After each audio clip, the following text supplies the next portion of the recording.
this.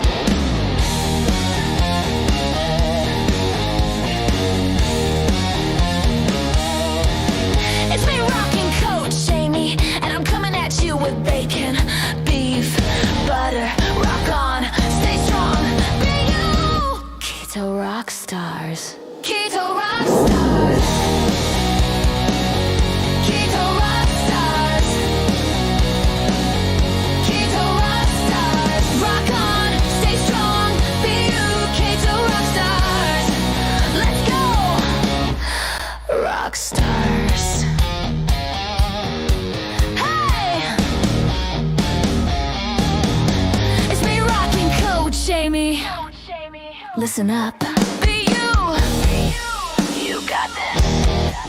I said it before, and I'll say it again. Keto rock stars, stay strong. Be you. Bacon, beef, butter. Keto rock stars. Keto rock stars.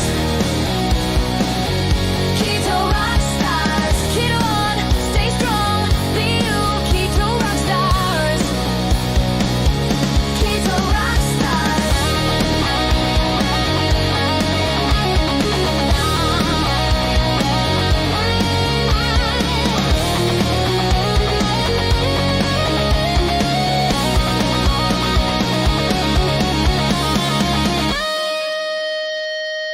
Keto rock stars.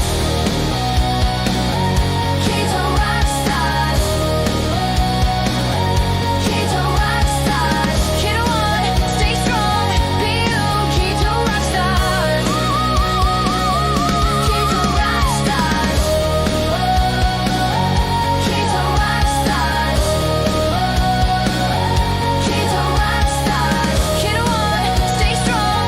Be you. Keto rock stars.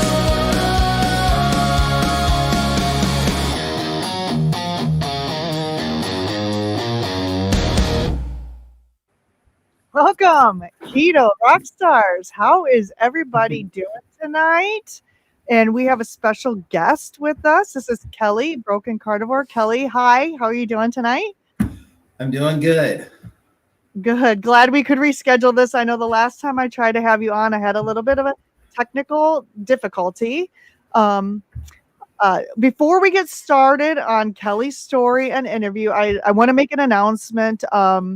Some of you probably are seeing some Carnivore Avenger videos coming out. One came out yesterday, Cindy DeManch's, and then Juliet's will be released in the morning, I believe.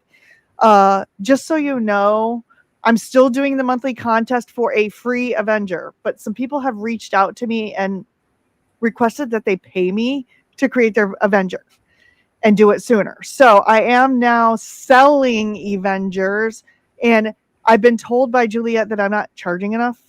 So it's a very small fee for the amount of work that goes into it. It's just to help cover the cost of the technology and the software, because they nickel and dime you. They make you buy coins for every video that you make. So it's kind of expensive. And that's why I was only doing it once a month, because I do have a mortgage to pay and food to buy. And so I can't be for free doing videos every day, because I would not be able to pay my bills. So if you are interested in getting your Carnivore Avenger made now, and you don't want to wait to have your name picked on the free wheel, feel free to email me at KetoRockstars21 KetoRockstars21@gmail.com, and I will send you the price that I'm charging. And like I said, I've been told that's not enough, but it's just to help me cover the cost of the programs, because making videos is not free. Okay, so that's my announcement. Juliet's trying to raise my rates already. She said she's going to charge my rates and then provide a discount code on her channel. But yeah, so let's say hi to a few people, Kelly, before we get started. And also, I have posted Kelly's channel. He is Kelly Broken Carnivore is his theme, but his channel is actually at Kelly D-BC. So make sure, if you are not subscribed to him, go out there and subscribe to his channel. And oh wait, I can't see. Why is it not showing me the names here? Oh, Sandy is here. Lynn at 22QCat is in the house. Welcome. Thank you for showing up. And I apologize. It said the live stream was like over an hour away. I don't know what happened with this. Maybe because I moved it. I don't know, from a month ago when I originally did this. People telling you, hi, Kelly. That's Lynn. And yeah, Lynn says it's 114 minutes. So nope, 7 p.m. every Sunday, unless I make an announcement. Yes. And this is you telling everybody hi. And Erin, Booby Goats is here. Juliet is here. And I just want to give a shout out to her and pay attention to her channel. Tomorrow she's releasing her Carnivore Avenger. It's so cool. I think it turned out really good. And if you haven't checked out Cindy DeManch at Cindy DeManch 3839, her Avenger dropped yesterday. Lynn telling everybody hi. Yeah. No, we're meeting now. Sorry about that. And Brian, Fly Fisherman Dishes in the house. Good evening, everybody. Let's see. Oh, Josephine is here. Did I miss Josephine? Oh, yeah. Hi, Josephine. Aaron, Booby Goats is here. Hi, Aaron. Okay. Sherry, Nevada Pup is in the house. Welcome, Sherry. You are welcome, Juliet. We love. Oh, and Peter, Papa Carnivore's here. Hi, Peter. He's got an Avenger too. Okay. Oh, Sean Bradley's in the house. Hi, Sean. Welcome to the live stream. Glad you are here. Karen at Low Carb Spin. Welcome. Thank you for tuning in. Yes, and Juliet's Avenger drops at 3 a.m. tomorrow. So everybody watch for that. And Lynn says, your Avengers are the best. Well, thank you, Lynn. And you're on the wheel. So hopefully you get picked soon. It's not rigged, though. I do not rig. Yeah, Juliet says, buy now before the rates go up. She's trying to raise my rates. Thank you so much. You are very generous for all you do, Amy. Thank you. You are welcome. I enjoy doing it. Holly Springer's in the house. Good evening, Holly. And Lynn just subscribed to your channel, Kelly. Bride's Biscuit is here. Welcome, Bride's Biscuit. Sup, fam? Wow, lots of carnivore streams today. Yes, there is. And Cindy Simpson is here. Hi, Cindy. Welcome.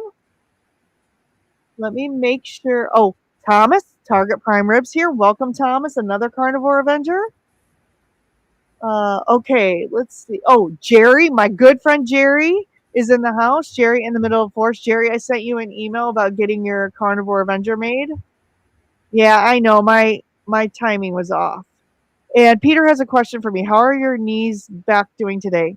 The right knee is better, but I still feel swelling in it, especially when I try to bend it. So it's better, but it's not 100%, but whatever. I am confident the longer I'm on Carnivore, the better that knee's going to feel. So I'm not freaking out about it. Ooh, did I miss Andy? Someone's saying hi to Andy. Andy, if you're here, good evening. Yep. And okay, Sean just subscribed to your channel as well. Okay, so I think I've said hi to everybody. So Kelly, tell me about your carnivore story. And you can start from the beginning. You can start from wherever you want. Tell us about your story. Well, I'm going to start when most of us that grew up in the 80s as kids watching Saturday morning cartoons, we watched that colorful sugary cereals, had to go to McDonald's, all that stuff. So probably somewhere about second grade, I was pretty much started going overweight. My appetite picked up.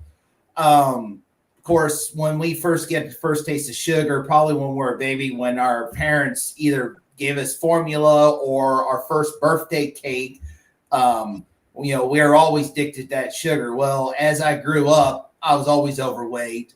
My dad always smoked. I hated smoking, but my dumb self fed in the peer pressure at the age of 19 because someone tried to get me to go smoke. And I said, all right, I'll do it. But big mistake. It tasted good. So I started smoking. I smoked for 9 years.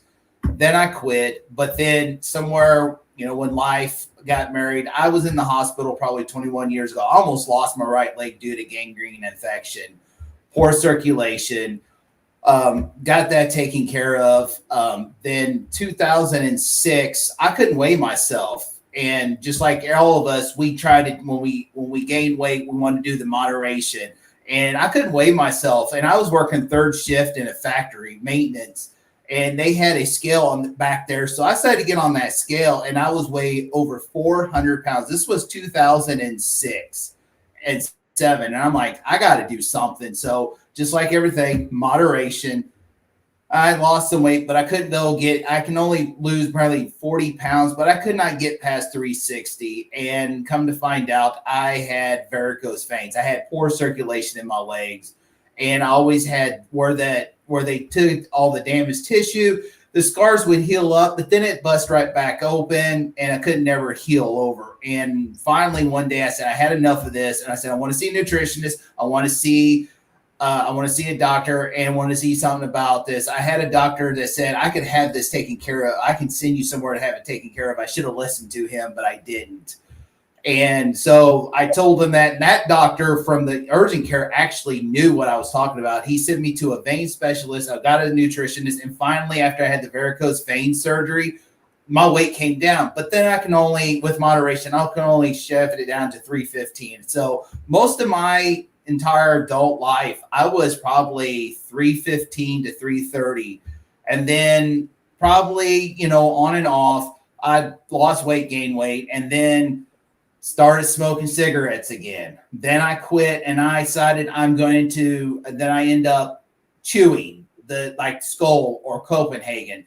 And I'm very grateful that I wasn't hooked on illegal drugs, marijuana, cocaine, heroin, meth, or even prescription medicines, because I knew my addiction, how bad, especially sugar and the chewing. I am very grateful that I'm sitting here today having this interview, either with my face whole or not in the ground, because I should have had cancer. The amount of chew I did in 1 year, I should have had mouth cancer or throat cancer. But I was very grateful, and end up having issues with, male issues like erectile dysfunction. And I'm like, there's no way. What in the world's going on? So as I researched, I'm like, there's no way. They talk about cigarettes, but chewing tobacco, there's no way. My eyes got like this big when I saw that it says the nicotine in tobacco causes a narrowing in blood vessels, including the ones into your genitals. And I'm like, I got to quit. I don't know how I'm going to quit.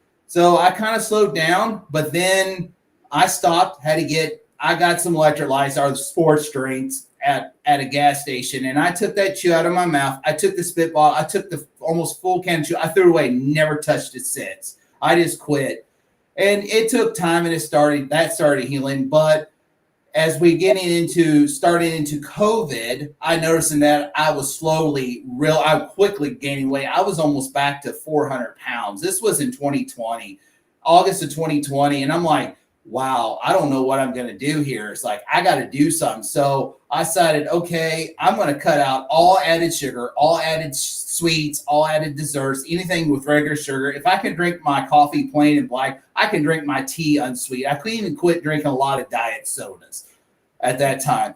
Dropped 10 pounds. I saw my doctor, which the doctor ahead of time, she was awesome. She actually listened to you. She doesn't want to just give you medicine. It's to help you until you get it. She wants you off the medicine.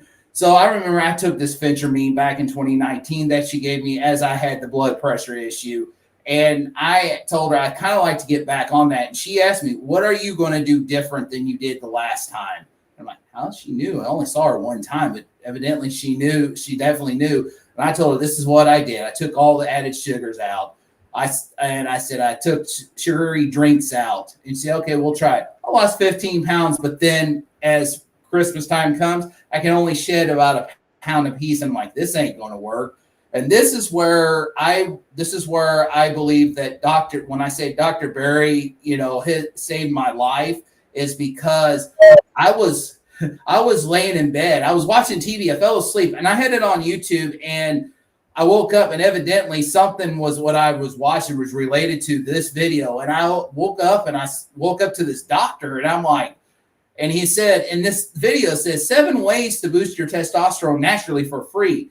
And I'm thinking, what is this quack selling? What is he advertising to selling? And as it goes, I'm waiting for that infomercial because Dr. Grundy, that's his deal. He sells something he wants to tell you this, but then he goes in this infomercial 2 to 3 minutes spew, but this guy didn't. And I'm like, wow, this guy means business. He wants to actually give free advice.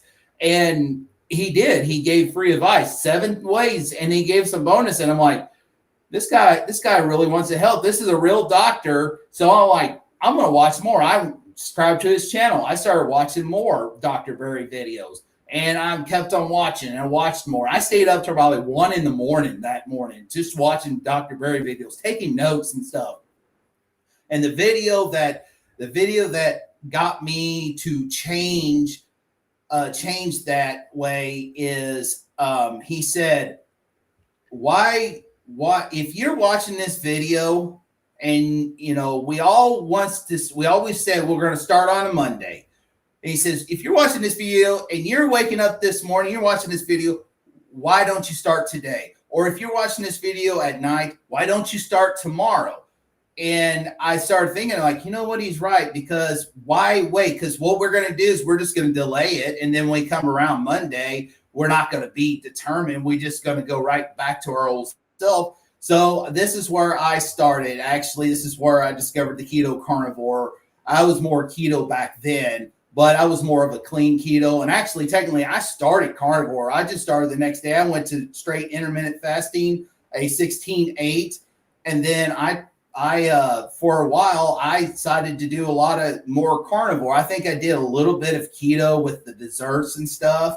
But other than that, I was really started carnivore. But then Dr. Berg, I noticed that he had to have more level of balance. And so I decided to, okay, I'll just do more of a balance. And I learned a lot over that summer, and I lost a lot of weight. I lost like almost 80 pounds. I was probably got down to like end of 2021. I was down to 300 pounds. I mean, almost breaking out of the 300s. But was that keto? Were you already doing carnivore, or was that just keto? That was just keto. I decided to do more of the keto, and I did more clean. I didn't even know that there was keto treats, keto breads, and all that yet. I didn't even know that they had that such thing out there. But I live on a 25-acre property. My mom and dad bought the property 41 years ago. This is where I finished growing up.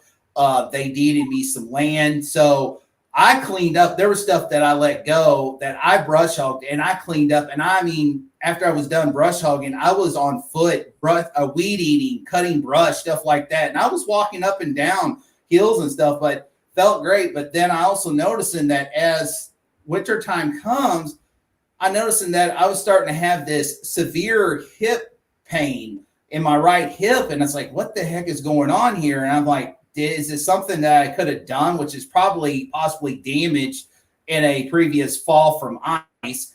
But as I walk up the hill, next thing I know, I'm grabbing my rear because it felt like something stabbed me. It's like a sharp pain, like something stabbed me, like your sciatic nerve gets pinched. And I'm like, what's going on here? And then throughout all winter of 2022, I noticed that doing snow removal at work, going up and down stairs, and I'm like, I can't hardly walk. And so I'm like, it's an injury, but I can manage it and all that. So time goes, and then my wife was diagnosed with cancer, which that's a little different story because we also had marital issues. She's not technically living with me. She's living with her mom and dad, but I don't want to get into that kind of stuff. But she was diagnosed with cancer. So there was a couple times throughout that. This is also when I discovered, there's keto bread and keto treats and stuff like that, not knowing and not being educated, saying, just because it's labeled keto doesn't mean it's keto. And so I slowly started gaining weight. I went on my first mission trip in May of 2022, and we had 2 builds. I was on one build and there was another build, and one of my friends that I go to church with, he's one of the elders there now, but he's a really good man. And I said, John, where'd you get those tamales at? And he said, stop what you're doing, go over to the other build site. I ended up this is where I fell off of keto. I had 4 or 5 of those tamales. They had donuts because Mexico, they cook with lard. They don't have all this artificial junk and stuff, but still, it's not good. I ended up falling off. I ended up having Coke, but I didn't gain good thing. I didn't gain no weight. Most of us got sick coming back. We don't know why. Some of us end up getting COVID. So come back. I got back on there, but I could not get the weight to come down. I'm eating, and I'm starting to feel like my hip was starting to get stiff. My knees were starting to get stiff, and especially on long rides. And come into 2023, 2024 is my worst year. And I am gaining weight. I am hurting. My hip is so inflamed. I'm having fights with my daughter because she was bored. She wants to get out. And all I want to do is when I get home, I want to sit in my chair. And so I'm like, something's got to give. I'm like, went on my 3rd mission trip build, and I was so discouraged because I had a passion. I'm in a trade of maintenance, and I love doing this stuff. And I was so discouraged because I couldn't get up and do what I wanted to do. Wanted to get in and help, and I couldn't be able to do all that because I was busy resting because I'm hurting so bad. And so I'm gonna have to do something. So I started looking in Dr. Berry, and then this is where I started hearing the amazing healing stories of Carnivore.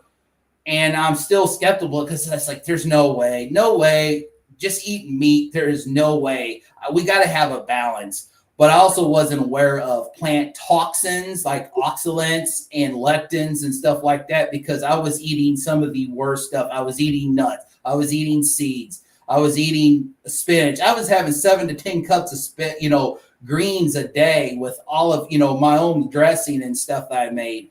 And I'm like, I'm not aware of what's going on. So as I go, I found Kerry from Homestead Hal. I found his amazing healing story.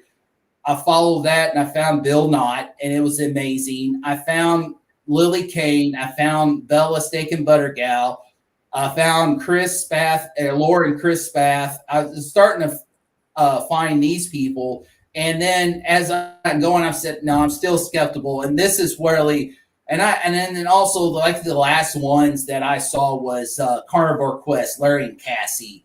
Yes, Larry and Cassie. And this is where July 26, 2024, this is where I decided to make that life-changing decision. I was on call. I just finished call probably prior month of that. And we had heavy rains come through Missouri, like 4 inches. And we had flood. Some apartments flooded. I had to be called in. Well, we had water extraction, one of them. And the water guy extraction that was doing the water extraction messed one of the floors up. So we let the people out of their lease. And so we decided we're just going to go ahead. We're just going to put all flooring. Well, I decided I want to put baseboards, new baseboards. These baseboards are that sawdust junk, and it just soaks up. And I'm like, I want to replace them with wood. So that way we don't have to worry about this. If this ever floods, we don't have to worry about these baseboards swelling. And so I'm like, but I don't know how I'm going to get this done. We'll get it done, but I don't know how I'll get it done because it never amazes. Even though I was hurting a lot that summer, everything was getting done. And so I saw my manager, I was waiting for my manager, and I told him, this is the game plan. And I said, I'm going home. I am hurting so bad. I just got to rest. I got to take ibuprofen. I was taking 800 milligrams of ibuprofen, a day or twice a day because I was so hurting so bad. So I'm in this apartment, and I decided, you know what? I am going to hold out. I think I'm going to give this a try. I'm going to give Carnivore a try because I remember Dr. Berry did a short video on just going to McDonald's and getting burger patties. I didn't think you can just get those. So I said, I'm going to hold out. So I held out.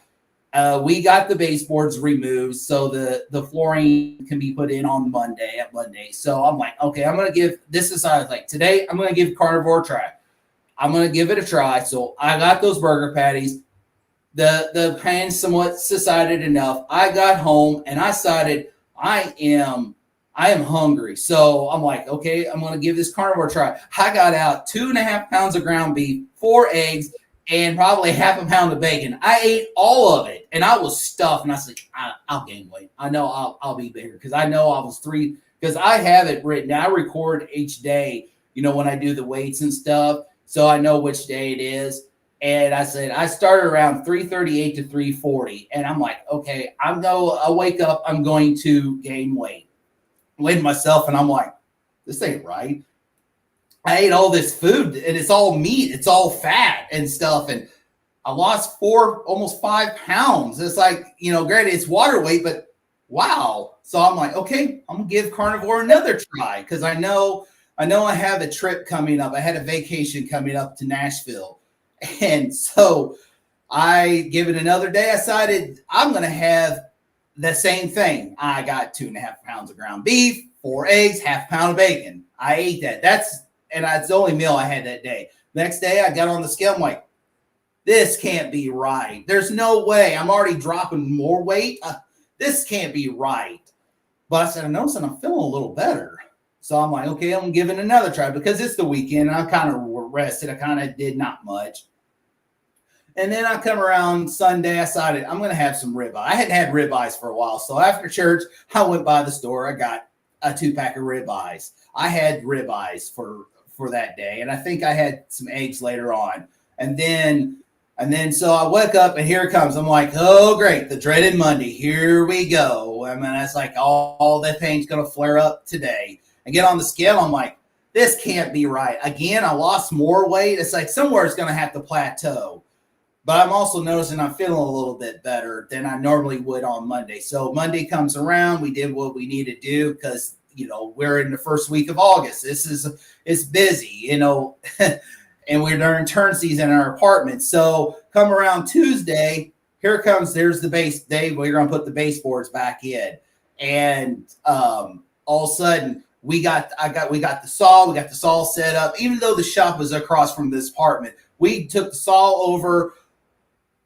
We started cutting baseboards up and down. In 3 hours, I had those baseboards installed, caulked in place, everything, and the saw back in by 12:30. And I'm like, I don't feel hardly any pain. And that's when I decided to say, I'm going to give this 30 days. I'm going to go ahead and commit for the 30 days, and we'll see how it is. Because if it did this in 3 to 5 days, what is 30 days is going to be? So I went on. I had my trip because our company I worked for decided to give everybody a 5 to 10, 15, every 5-year anniversary vacation package. Everybody got one that had a 5-year. I got a $5,000 vacation, which I'll get another one probably next week because I'll be 15 years with the company.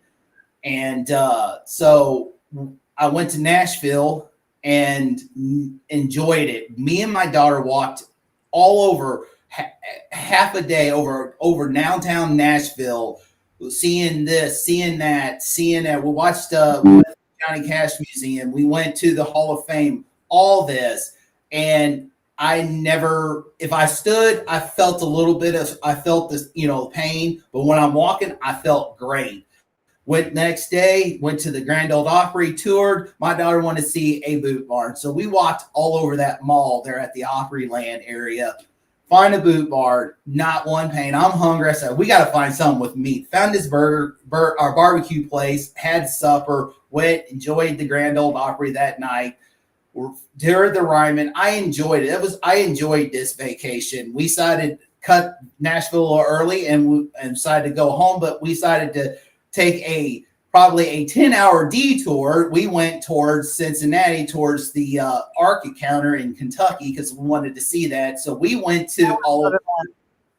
we went up there for that, and I enjoyed it. Walked the whole thing. It was like 3-4 stories, and it was amazing. I love to see the Living Creation Museum, but we needed to get home, and this is where we got to see some new states. I got to go through Ohio, your state of Indiana, and then, of course, the boring state of Illinois. I thought Kansas was boring, but Illinois was just as bad.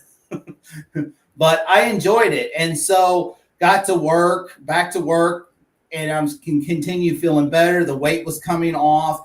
And this is where I decided I pulled in and I was talking to my tech and I said, Joe, I got to share my story. I have to do a YouTube channel. I got to share my story. I don't know how I'm going to do this. And he said, you ought to.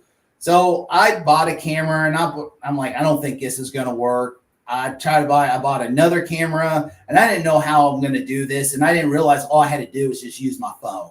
So I decided one day, August, I decided to go out, grab my lawn chair, grab my phone, grab the little stand, and I just recorded why I went carnivore. And after I was done, I recorded. Of course, I didn't know about YouTube. I don't know how the ins and outs of YouTube is and what to do. So I did what I needed to do, published a video, and I'm like, I don't like this video. I don't like it. It's not for me. I think I went overboard on this. Nobody's going to watch this. Forget it. I'm not doing it. And so I just let it go for about 30 days. And just something told me, he said, you know what? If you just have one subscriber, I didn't realize I had a subscriber already. I only had like 10 or views on there, but I'm like, if you have one subscriber, one case that one person that relates to you, you reach out to. And I'm like, okay, I'll try it. So I'm like, I don't know how I'm going to do this. So I started one, I just did this. And then I decided to do some fun ones. And I did a septic tank. There was a project. I decided because I'm carnivore, I can do this project. I did that. I think I changed out a valve cover and I did that. And I shared a little bit of the gospel a little bit. But I decided, you know what? I'm just going to stick with this. And I'm going to stick with, recipes and sharing my journey. So that's pretty much what it is. But now I got into a year and I lost 70 pounds. I've still got a way to go, but I think my body is almost to its point because as I look at my body, I'm like, they say this is how they put it. It's like they give us a BMI number based on our height. Well, we should be, for me, I'm just like the same height as Peter Papa Carnivore. I'm 6'2", 6'3". I'm about 270. My body's holding about 275 right now. I just gained 5 pounds. I think it's because it's winter time and our body kind of sometimes holds on to some weight just because of survival mode. But I look at myself and it's like, you know what? Nobody has the same body structure. Me and Peter may be the same height. We have Rick. He's tall. We may not have the same body type and stuff like that or the structure. I may be more stockier than they are, but to me, it's like I think it's based on how you feel. And I look at my body and I'm like, there's no way. I might have 20 more pounds to go. So I say my body's probably eventually will settle down to probably a 240 to 250, which I'm perfectly fine with that because I hadn't seen that since I was probably since I was in 6th or 7th grade. So I'm fine with that. That's awesome. If you don't mind, I'm going to say hi to a few more people. I saw Josephine pop in, Michael, hi, Lambs, and Carrie. And yes, Jerry, this Tuesday is my 100-day carniversary. So thank you for asking that. I'm on day 98 of strict, and I'm not doing any dairy, strict carnivore. I'm only doing butter and meat and salt. And I do drink coffee and I do drink tea. So the only two plant related things that I do are coffee and tea. No sweeteners, none of that. But yes, I'm feeling a lot better, except for the knees, the knee pain. And then I think I'm dumping oxalates because my eczema came back. And usually I only get eczema when I eat gluten, but I'm not eating gluten. So I think this is oxalate dumping, which Kelly talked about. Okay, what else? Was there anything else? Because I have some questions if you have more to go through. Well, what the amazing thing is when I hit a year, I didn't realize that there was going to be a meetup in Montello, Wisconsin on my carniversary date. And so I'm like, I want to go. And there was tickets. I was kind of waiting, and I decided. I asked my mom because I needed. I asked because I had kind of a slight oil leak, and my truck had some miles on it, even though I know it would made it up there and back. So I asked my mom, and I asked my daughter, can I go to this meetup? I want to do this for myself. And they said, go. My daughter said, just go. And so I asked to borrow my mom's vehicle. So I borrowed and went up to the home, or Carrie Mann's, the Healing Humanity, the meet up there. I got to meet Jerry in the middle of the forest. I got to meet her. I've already met Carrie Mann, on his live stream at one time. And then Dr. Kiltz, got to see them in person, got to meet Dr. Nelson in person, Dr. Tony Hampton, Coach Lisa Pickard, Adam Lacey, Midlife, I can't think of her and her husband, Midlife Carnivore. She's part of the Healing Humanity. I have a brain fart here. I can't remember her name. And it was awesome to get to meet these people. And I had when we had our dinner, I had a really good conversation with Midlife Carnivore's husband. We just talked for an hour right there. And it was awesome to get to meet people in our same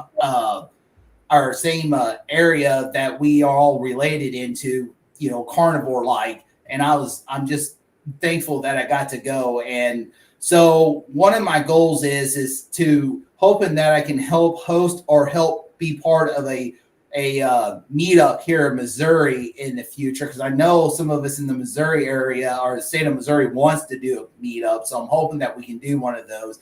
And, as I showed future content, there was other things I wanted to venture out to. And so I'll let you ask some questions and I'll tell you about my new adventure that I am doing. Okay. Sure. So we only had one question and it was from Lambs. I just kind of responded to him in chat because for me to talk about the AI process for my superheroes would take 3 hours. And this is about you tonight. So we're going to stay on topic with you. But I answered his question. Now, I wanted to ask you a couple of things. So when you had your leg issue, when you said you almost lost your leg, you had a work accident that led up to that, right? Tell us about that. Well, I was working, I was in my 20s, and I was working in a automotive plant. They built dashboards. I started there in 2000 from maintenance. I was process technician. And then one of the area manager for the injection molding really wanted me to come over there. So I became a injection process technician, which I wish I never took that job because I hated it. It was constantly on your feet. But the problem is like they always want to complain about, oh, we need to have these machines fixed. They're leaking oil, they're leaking water. I'm like, even in maintenance, I said, we need to shut it down and fix it. Oh, we can fix it. They never want to do it. They want to keep on running. So the leak. Well, I had to go to a call to get the machine started. And I come around and I slipped on the oil and the water there. And my leg hit the guardrail. Even though I had jeans, it nicked it. And so I kept it covered and all that. But what happened is we had a injection mold machine that you had to actually crawl through the die space and go in behind to actually disconnect something on the backside of it. And when I did, it actually oil got soaked into my pant leg, soaked to the bandage. I didn't know about it. And with the poor circulation, I end up a week later with gangrene. And so you almost lost your leg because of the gangrene. Yes. And I was very lucky it didn't get into the bone. So, yeah. So you also mentioned that did you go and see a nutritionist? And what was that process like? Well, pretty much it's like, basically she just, shared the American standard diet way of supposedly healthy eating. She's like, normally this is what we should be. And I say, if you're 225, as long as you're healthy 225, it doesn't matter. So she kind of gave me a plan on this, but it didn't end up working. I got burnt out on it. A lot of it is like rice. It's like rice and grains and stuff like that. I'm like, who wants to eat that junk? Yeah. Okay. I want to say hi to John and Joe. John, Hi, and Joe just popped in. Welcome, Joe Sleep. Okay, so another thing that you mentioned was you took is it phentermine? Which Yes. I'm interested in this because my doctor, before I went keto carnivore, wanted to put me on phentermine, and I had high blood pressure, and I started looking it up, and I'm like, I don't think this is a good idea for me to go on this drug. So when you mentioned in one of your other interviews that you went on phentermine, what was your experience with that? I did lose some weight on it, but oh my goodness, that stuff, you better have water. Your mouth is constantly just dry. It has a bad reaction. I mean, it worked, but then over time it doesn't work. It doesn't work well. I mean, it quit working for me. It worked for a while, but a lot of times I may end up going to work, especially the summertime, but then by the end of the day, I don't know how much water, how much electrolytes, because electrolytes. Even when I was doing keto, this is where I discovered element. I was doing the elements, and I mean, at the end of the day, I couldn't get enough water in me. And once I get done, I'm like soaking wet with sweat because you sweat so much. But I mean, it worked for a little bit, but my opinion is, it's like, I wouldn't recommend doing any kind of drugs like that because after a while, my body got immune to it and didn't work anymore. Yes, yes. So let's see, you talked about your tamale story. How did the pain that you were having affect your job? Like, did it make it Uh, hard for you to being overweight and having pain? Oh yeah, it was especially walking because most of the time we're pretty much on our feet. Now in the wintertime, unless it's snowing and stuff like that, a lot of times we're pretty much on our feet. We have projects, we have apartments to turn, we have work orders, and trying to walk up and down stairs, it's painful. And and then especially when you have a hip that doesn't want to work very well, that's even worse. Oh, we have a question. Cindy, who's Simpson. Cindy wants to know, where in Missouri do you live? She lives in Iowa. It might not be too long of a trip. I actually live 30 miles north of Columbia, Missouri, if anybody knows where that at. And if depends on, in Iowa where they live, if you're familiar with US Highway 63 that goes through there, I live just right off that highway. And so I'm probably maybe 2 hours or an hour and a half from the Iowa line. So I'm not too far from Iowa. How far away from St. Louis are you? Because I have family near St. Louis, like on the Illinois side. I'm about 2 hours from St. Louis and 2 hours from Kansas City. It might be worth a trip if you do. So the next thing is Juliet is in Missouri, and she says, yes, Missouri meetup. I'll help with anything you need. So that would be about, let's see, it's about 4.5, 5 hours for me to St. Louis. And so that would be, just a couple more hours. If you had a meetup, I might come into Missouri for that and, spend a day with my sister. She lives in Collinsville, which is on the Illinois side, but it's like 20, 30 minutes from downtown St. Louis. And yeah, so he just said Columbia. So there's a question. What are some of the unexpected results and benefits that really surprised you about the carnivore way of eating?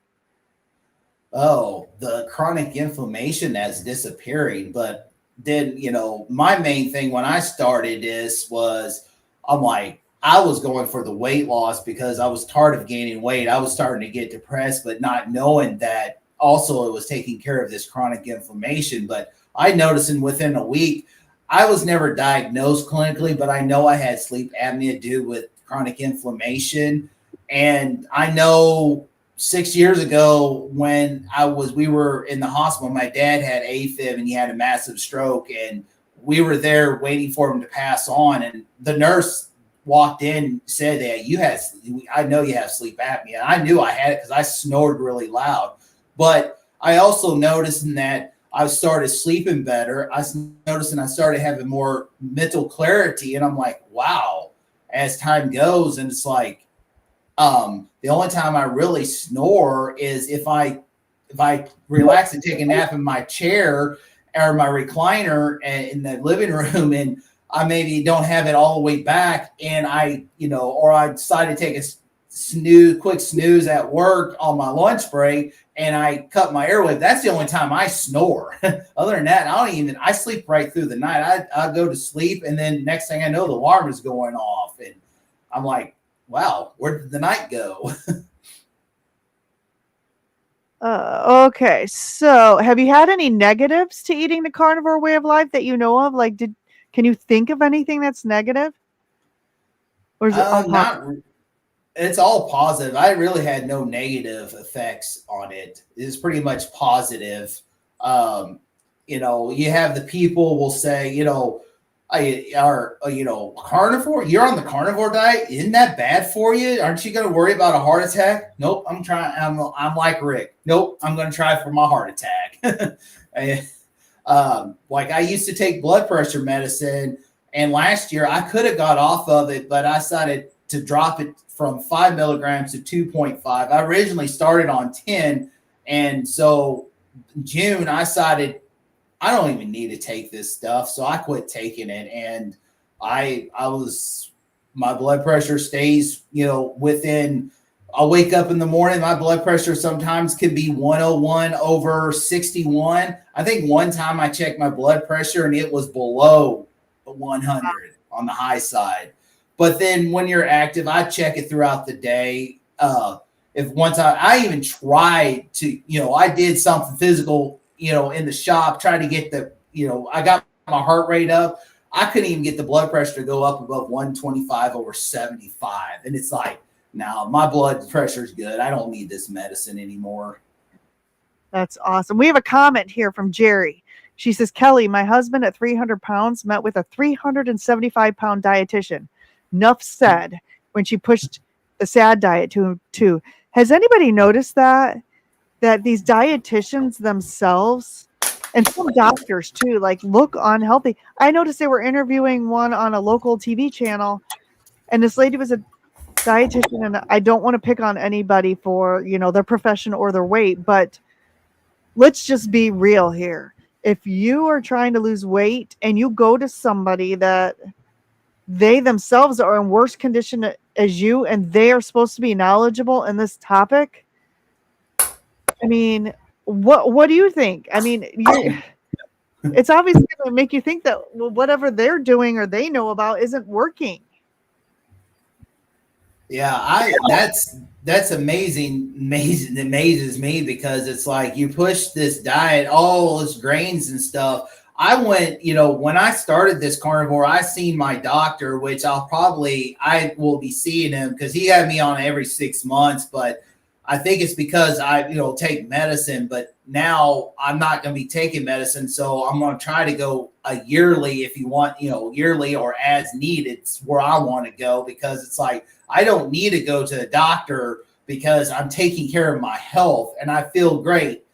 The only thing I want to do, and I need to get it done, is I want to see where my CAC score is, the calcium hardness in my arteries. I'm just curious.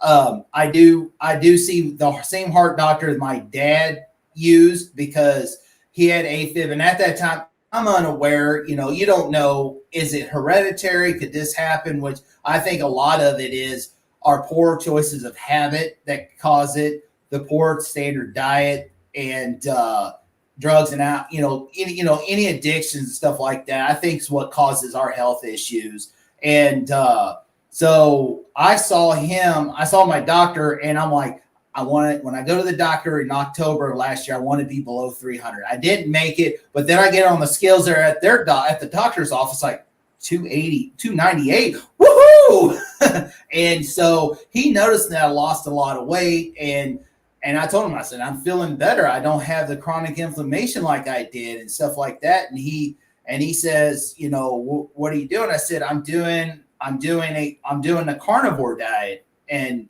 he's like, it's more whole foods diet. It's basically carnivore and stuff. And he says, whatever you're doing, just keep on doing it.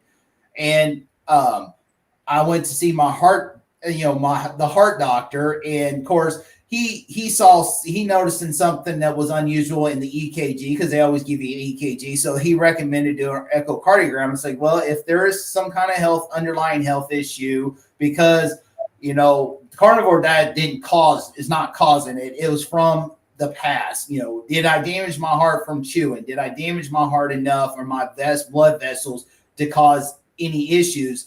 So went to the heart doc. I went to have the echocardiogram, and I got the letter back after review it, and I had an ejection fraction of 63 out of my left ventricle. So he's like, it's great. So I had no heart disease. So I'm like, this is great. So I know that of course, as you're on carnivore, your cholesterol goes up, and I don't care about that because I feel that our bodies need the cholesterol. It's not about the quantity; it's about the quality.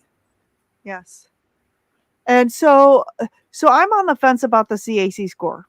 I was adamant if my doctor kept pushing a statin that I was going to say, just run a CAC score on me. But I mean, the more and more people that are getting these CAC scores, including Dr. Kiltz, and they're like high and off the charts, it's starting to freak them out, and it's starting to affect their mental health. And I don't even think there's anything that can be done to reverse it. No. I've heard some people reverse it. So theoretically, like, what if it's bad? I mean, how is that going to affect you? You know what I'm saying? So I've decided not to get that at this time. I just keep saying stuff to my doctor, like, no, thank you. Maybe not now with the cholesterol bit. But I mean, what do you think about that? What if it comes back and it's like Dr. Kiltz is high? I mean, he's changing his whole way of eating and everything. I'm still going to continue. I had to somewhat change the way I eat, because I eat a lot of beef, but with the prices skyrocketing on beef, I had to revert to more chicken, fish, and pork, but I still eat some beef. I just don't eat as much. And then occasionally I like fermented vegetables. So I'll eat like sauerkraut, and I eat pickles, and then on time to time I will have, I'll make Kiltz's ice cream. I'll make his ice cream recipe, or I'll decide to do fruit in season. As long as it's in season, I will not go to the store right now and buy fruit, but I will either go down. I have wild blackberry vines when they're in season. I'll go get the blackberries and I'll have that. I have a strawberry bed where I have strawberries when I get in season. And I like watermelon. The only time I'll eat watermelons in season, because watermelon was one of my favorite fruits. I remember going down to my grandfather's down on the family farm every summer in August, because that's where into the cornfield, because they had the watermelon patch where he put the watermelons at, and it's always picked up a watermelon. That's what I had, but I only eat it in season. I will not eat it, but probably most of my diet I will not change. Maybe occasionally on my time to time, maybe a potato or something, but other than that, I really not going to be big on that, because if I felt better, if I change, would I feel worse? Will I go back to my old, start hurting, being totally inflamed and stuff like that? Because I mean, yeah, I have a limp. I do walk with a limp. I know this hip is probably beyond damage. I'm trying to get my daughter through high school. She's got 2 more years. I'm trying to get, some bills, debt paid down, get this new adventure. I want to try to get it started. I have a goal. Once I get to a certain point, then I'm going to have the hip looked at within, the next 3 to 5 years. Long as I can move, long as I can be able to do what I need to do and it doesn't affect me, I'm going to keep on going. But other than that, I know that the hip is damaged. Keto carnivore is not going to heal that. It took away the chronic inflammation, and it helped me be able to enjoy my life.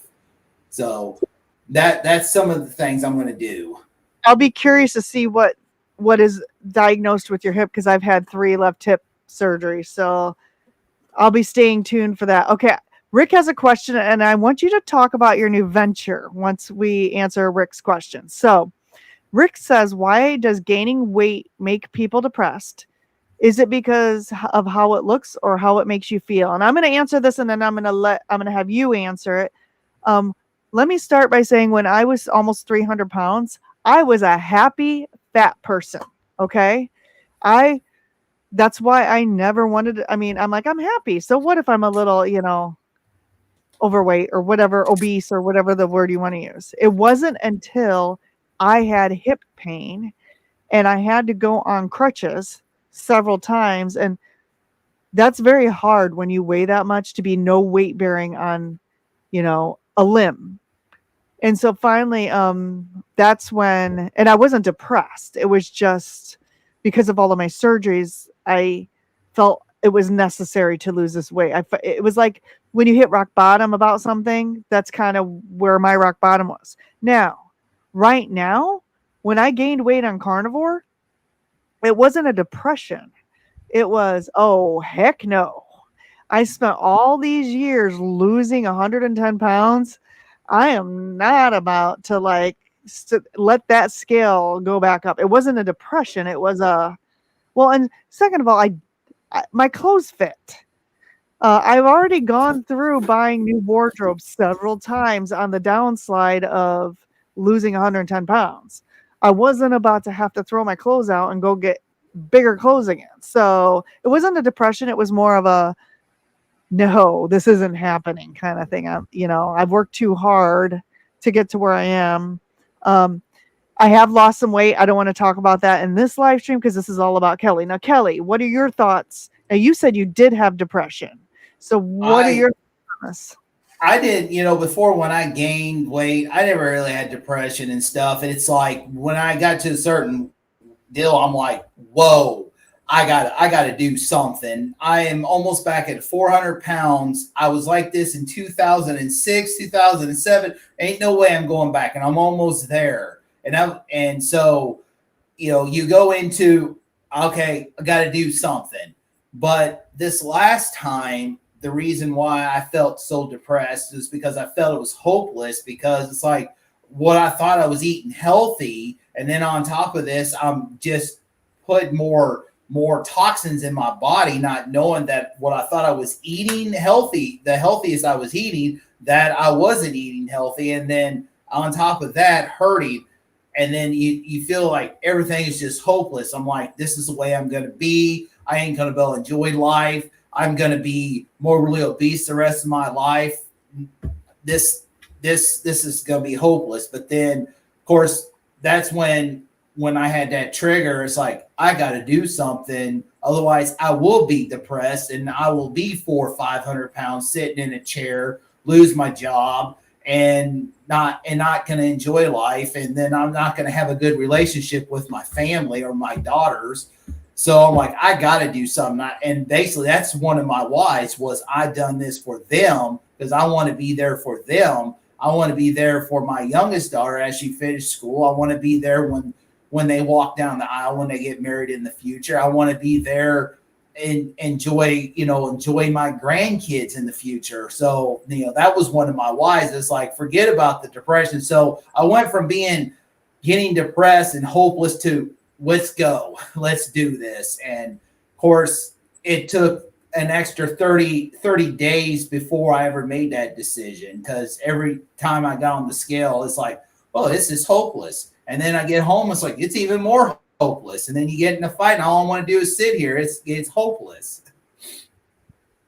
Well, and to add to this, I'm not a doctor or physician, and neither is Kelly. But from what I've been hearing from people who suffer from mental disorders, the toxins and the stuff in the food is actually what could be causing the anxiety, the depression, schizophrenia. It's what we're eating, because people have said, and again, this is not me and I'm not a doctor, but people stories, and you can go out and research them, when they remove those foods. My good friend Valerie Smith is one of them. She almost died from all of her mental disorders. When she just went carnivore and removed all the toxic foods, her schizophrenia is cured. She no longer hears voices. And again, this is Valerie Smith. You can go check her out. I met her at KPL last year, And there's more stories out there of people whose, I think some of it is the food is doing this. The food's causing the depression, the chemicals, what do we call it? Frankenfoods? The Yeah. Franken could be causing this stuff. So, okay, enough about that. Tell us about the breaking news, the new venture you are embarking on. I'm excited to hear what's going on in your life. Well, after being on a year on Carnivore, I always had the passion. That's why I live out in the country. I have 25 acres, even though 9 acres is owned by me, the others in my mom's name. But with my mom being in her upper 70s, I have the full range. She's like, it's yours anyway. And so I always wanted to, growing up, going on the family farm, having horses here. We had adjacent land next to us. We raised cattle for a while, and I always wanted to be, I don't want to be a crop farmer, but I want to have cattle and stuff like that. And I know there for a while I had like a small homestead, but I don't want to do anything with dairy because I don't want to be tied down with that. But I always had a passion. I'm like, I wanted to do a mini farm. I want to do a homestead. And what gave me that passion was one of my videos where I did a hike. Even though I didn't complete that hike, but it's like before I ended the video, I put on there, no matter if you didn't complete it today, don't give up. Always pursue your dreams or something like that. And I decided, you know what? I am ready to get this homestead started. I wanted to get hair sheep and stuff, but unfortunately, like many of us with the rising cost of stuff, I have to have fencing. I need fencing and stuff like that. I'm very fortunate that I have the property, I have the land, I have buildings, stuff like that. So I'm pretty much already half ready there, but I need new wire, the fencing and stuff. So I decided I am going to start a new adventure with a brand new channel. And I am sharing my journey as a beginning a homesteader on a budget. And I'm hoping that I did, the new channel's called Carnivore Homesteader. I've already got my new video. The first video of it in short will come out tomorrow, about sometime tomorrow afternoon, go public. And I'm hoping that people that's currently subscribed to Broken Carnivore would go over there to Carnivore Homesteader and to check out the new video. And basically it's just an informational video sharing a little bit of my journey and what my passion was and what this new channel is going to be about. But I'm going to focus more on that and building this homestead on a budget, because a lot of people want to do that homestead, but they're like me or like a lot of people out there, we don't have the money resources and it costs a lot. So I can make this journey a awesome journey to not only help people, but share my journey along to build this homestead. Okay, I just got the link. I just found your new channel, so I'm posting that link too. So everybody subscribe to the one that's pinned at the top, which is his Carnivore channel. And also go subscribe to Carnivore Homesteader. I'm so excited about this. My husband Go ahead. My husband grew up on a farm, and I'm a kind of a city girl, not a big city girl, but a city girl. And we talked about buying some farmland, and then I had a 20 by 30 garden. I'm like, heck no, I can't even take care of this tiny little garden. I would never make it on a farm. So we never did that, but I think it's exciting what you're getting ready to do, and a little at a time, baby steps, baby steps. And that's what a lot of people, even if some cities, if you have a big lot, even a small backyard, check your city municipals. You're not going to be able to have goats or any livestock like that, but like I would never expect like a city of Columbia, Missouri or St. Louis would allow chickens, but Columbia, Missouri allows backyard chickens unless you're an HOA, and then you can't do it. But this channel here, I have raised beds in the back that I put in, and actually a lot of this material was old refrigerators that went bad at work over the years, and I just made beds out of them. And I was going to tear them out and put them back in to put yard. But I think, you know what? I think this would be good because I want this to gear towards everybody. I don't care if you're on the standard diet, you want to grow your own food. You know, if you're a vegan, keto, carnivore, I may go ahead and plant, you know, some vegetables, stuff like that. I can always give that away. I am planning on in the future wanting to learn how to do beekeeping, because here in Missouri, especially in the part I live in, the southern part of Missouri where Juliet lives, is not so bad because it's mostly Ozarks, hills, rocks. There's more farmland and more woods and mountains. But up here we have cropland, we have glyphosate, we have all that poison and stuff up here from the crops, and we're losing our pollinators. I used to see tons of monarch butterflies come right through here in the summertime. I don't see very many anymore. I don't see many honeybees. I don't see the bumblebees as much. And so even though I won't eat the honey, I can sell the honey, but also if times goes bad, that's a great commodity to trade, you know, because that's, you know, one of these days we're going to have some kind of famine, and this is a good way to have that commodity. I can trade. And so, but also, you know, people can't afford to buy materials. So it's like, hey, if you got some resources, I got some resources that I can build a raised bed for a garden. And I want to do a video like that next year for them. So a lot of this is, you know, simple, but it's like building a homestead. So like I may build that raised bed for, you know, to help somebody, but it may have flowers in it instead of plants. Vegetables, yeah. Joe makes a good point here. And I've thought about this. She says, I've got packs and packs of statins piling up. They can keep prescribing it to me, but I know the HDL LDL ratio is fine. So for those people, because I know Dr. Barry has said this, he's like, just let them prescribe you a statin, but you don't have to take it. Well, don't you think, though, that when you go back for your cholesterol test and your cholesterol is still high, that they're going to know that you're throwing them in the trash? Like, you know, if you let them prescribe them to you and then you take them home and you throw them in the trash and then they test your cholesterol the next time to see what it is. And they're like, what? Wait, what? It's higher than it was before. Like, what's happening here? These aren't working. Like, I mean, I don't know. I've thought about that. I'm like, yeah, that's a great idea. Oh, wait a second. What about when they test your cholesterol the next time?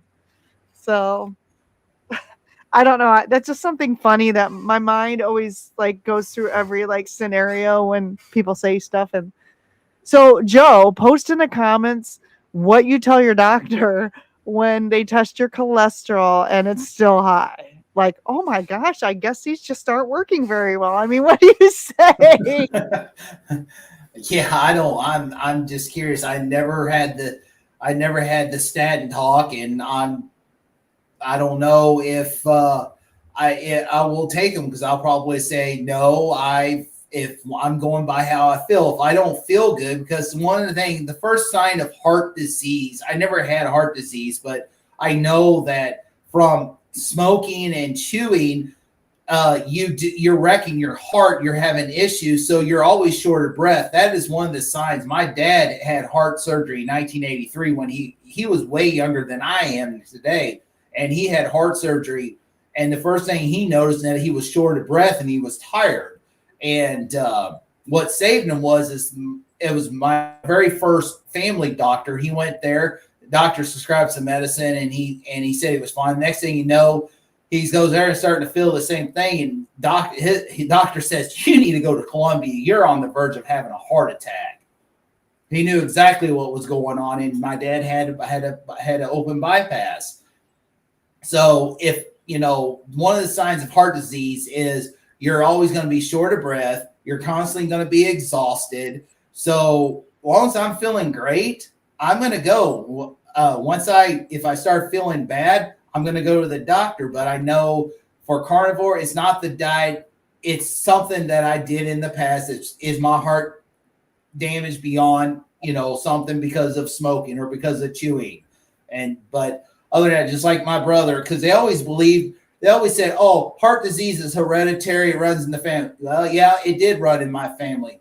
But my dad had open bypass surgery in 1983. He worked on the railroad 16 hours a day. He smoked cigarettes.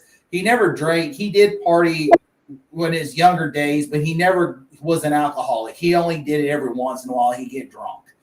My uncle, my dad's brother, he had a quadruple bypass because he ate a sad diet. He smoked cigarettes.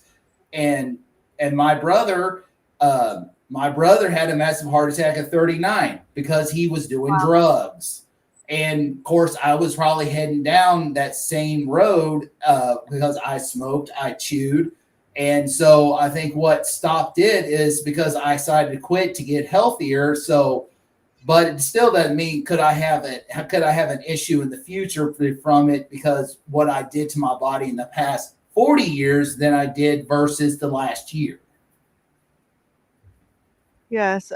Yes. Thank you for sharing that. And Joe also says, I think obesity is different from being overweight in the sense that the fat cells in the metabolic disorders are kicking out the wrong kind of hormone peptides and messing with the chemical balance. Absolutely. Unfortunately, we have these stupid BMI charts, right? And I think they have the word obesity on them.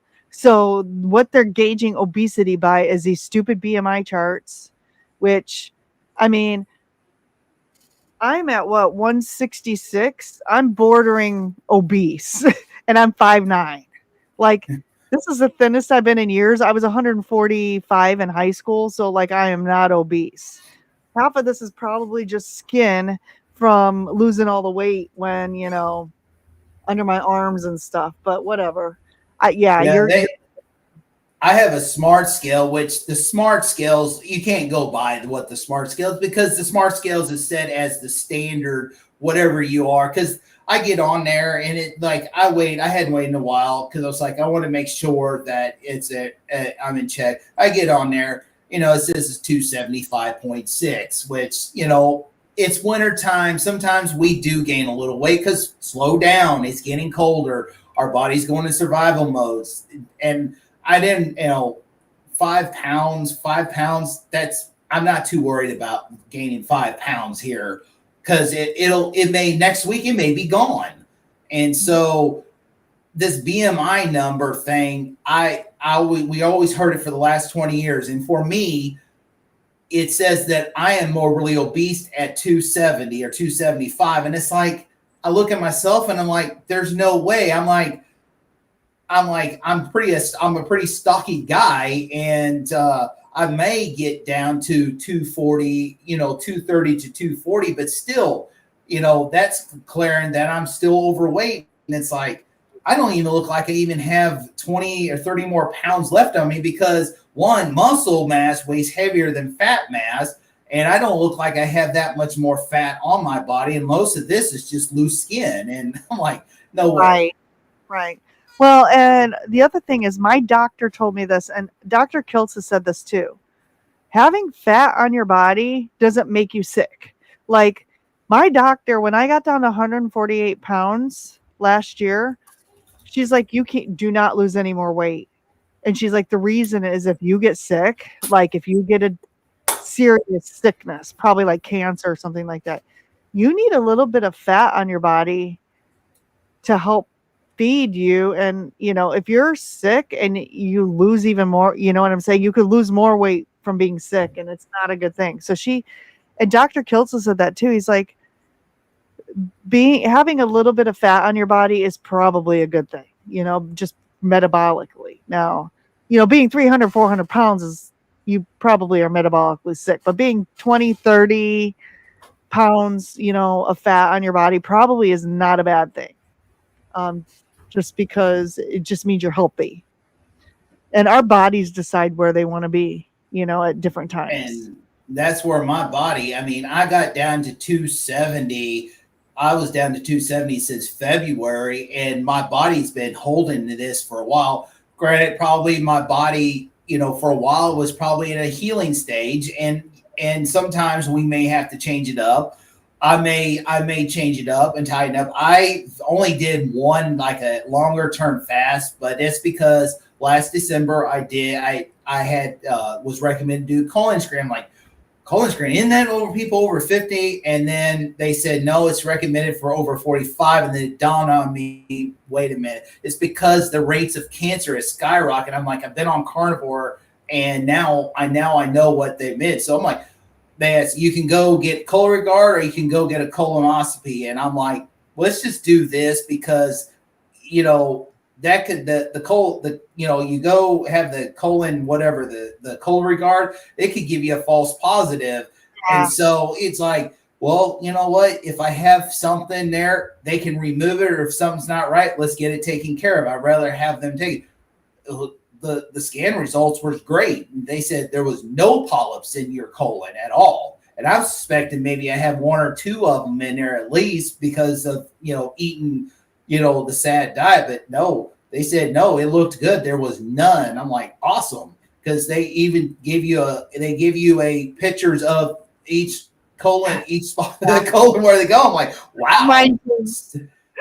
I'm laughing because I got pictures of my colon, I got pictures of my hips, I got pictures of my feet. Like I've had a lot of operations. So I'm having a hernia surgery a week from tomorrow, and I hope they don't take pictures. I mean, they probably will take pictures of that. This is what we did, I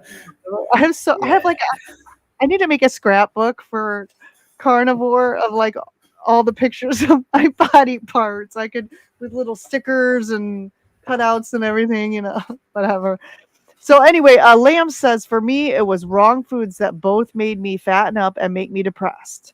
They're both symptoms of the same cause. And I believe, and again, I'm not a doctor, but I believe from hearing all of these stories in the keto and carnivore world that is 1,000% correct, Lambs. Yeah. Yeah. As I was talking, with this fast, I did one. I never did a fast. I thought about doing a little longer term fast, but I just never haven't got up to that yet because I did that one before. So I know they had this sugar diet fad go on for a while. And so there was a carnivore version of it with the fat diet where you can eat, like egg yolks, just the fat and stuff like that. And so I know Sean Baker did. So I did a vlog video of me doing that. I started on a Friday and went all the way through the weekend. This was during our big fair at our big humongous city here that we have of 586 people. We had our World's Fair. They used to call it the World's Fair at one time. I don't know why, but so we went through that. I enjoyed that. And I did lose probably 5 or 6 pounds. But when I went back to eating, and I went strict carnivore, I went back to eating, strict meat, eggs, and a little bit of butter. I didn't hardly have any butter because I laid off the butter, and my body just went right back to that 270 mark. And it's like, well, it's because probably this is where my body wants me to be, because maybe there's still more healing. And it could be because the hip is damaged. The body is probably trying to heal all that, trying to keep that chronic inflammation down. Because I feel sometimes when I walk or when I get up, I do feel a little mild irritation, but nothing like I had experienced in last year. So it could be that. And maybe I'll have to tighten it up some more and try something different. But other than that, this is the first time I ever had a life choice like carnivore. I did keto. Keto wasn't sustainable for me. Moderation wasn't sustainable for me, and I always gained weight. This is the first time I ever had weight never gained. I stayed at the same weight, and I'm like, I'm just going to stay here. This is where I'm at. No matter what, I feel the best here. And, I may have some pickles, fermented vegetables time to time. But other than that, it's pretty much the carnivore diet is going to be my choice of diet. I'm not going back the other way.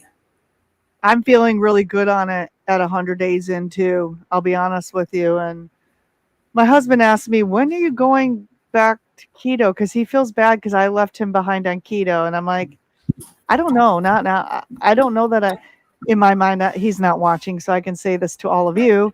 But I'm like, oh, I don't know. Right now I'm feeling really good on it, and it's curing me of some things. And so I just, he's like, well, you said that keto was the greatest diet in the world, and now you're doing this other thing. And I'm like, it's just an extension of keto is what I tell him. It's just, I'm just eliminating a little more things. I want to say hi to Chip. Chip, I don't know that you've ever been to my channel, so welcome. And then Bill Cook is here. I don't know if I said hi to Bill. Yes, and Jerry says, exciting news, Kelly. Kelly had a little lamb, little lamb, little lamb. Yeah, that is my goal. I want to have I love to have cattle, but 25 acres, there's no way you can have a small herd. You got to have so many acreage. And my idea, what I want to do is, if anybody ever heard of Joe Salatin, he's got a thing on Angel called the Lunatic Farmer. Oh my gosh. So my husband and I watched that, and well, my husband growing up on a farm was like just infatuated with Joe Salatin, and I had heard about him just from, I think Dr. Barry has talked to him and stuff. Oh my gosh, that was amazing. I want to go back and watch it again. It's awesome. I've discovered him on a documentary probably about 11 years ago on Netflix or Tubi. One of those, they had one of those type of documentaries about their food industry. Cause that's when I watched Super Size Me with Morgan Spurlock when he did that McDonald's for 30 days. And it really inspired me. And I actually got to meet Joe Salatin down. 2 years ago, I went to an Ozark Homesteaders expo down in Southwest. Matter of fact, it wasn't very far from where Juliet lives in Marshfield. And they had Joe Salatin, and I bought one of those. I bought one of his books, and I actually talked to him. Well, I wish I had a picture of me and him, but I accidentally deleted it off my phone. It's like, oh no, I don't have that picture no more. But one of the things that he does is, was this regenerative farming where he rotates daily. He'll have his cattle in one area, and then he'll rotate out, and the chickens follow right behind. And they took this land, this desolate junk land that was just couldn't hardly grow anything, and made a awesome farm out of it. And not only that, he believes in old school, like they sell chickens, chicken meat and stuff like that. They butcher chickens, and they have a humane way to butcher chickens and stuff like that. And of course, stands on the standards. They say, oh, you need to have enclosed rooms, sanitary and stuff. Since the beginning of time, we've been butchering animals out in the open. That's the most sanitary area that we have. I mean, I grew up watching growing up, going down the farm where they butchered chickens in the middle of summertime, right there by the chicken house. I watched where we had, butcher hogs and stuff right there at my grandfather's shack. And, what's the big deal? I think it's more safe to do that than it is in these factories. Right. Oh, people are subbing. So I just posted your link. Sorry, I had to change the font. I think Lamb said the font wasn't easy to read, so I just quickly changed it to something else. Yep, subbed. Everyone's saying subbed. Rick says you need some backyard ducks. Now I'm working on that. I thought about it. I had a friend of mine, which he passed away this year. Him and his dad, they raised pigeons, they had sheep, they had goats, and they had Smogoby ducks. And I love, those are my favorite ducks. And so, yeah, I'm going to have some backyard ducks this one of these days. I'm going to try duck. I hadn't had duck, and I want to try it. Yeah, duck's good. I've had it. And will you have chickens as well, you think, for eggs? Yes. Oh, yes. Matter of fact, I have goals because I have the whole property fenced in within 3 to 5 years, but 3 to 5 years, I'm hoping I have haired sheep, because haired sheep is one of those sheep that you don't have to worry about shearing. And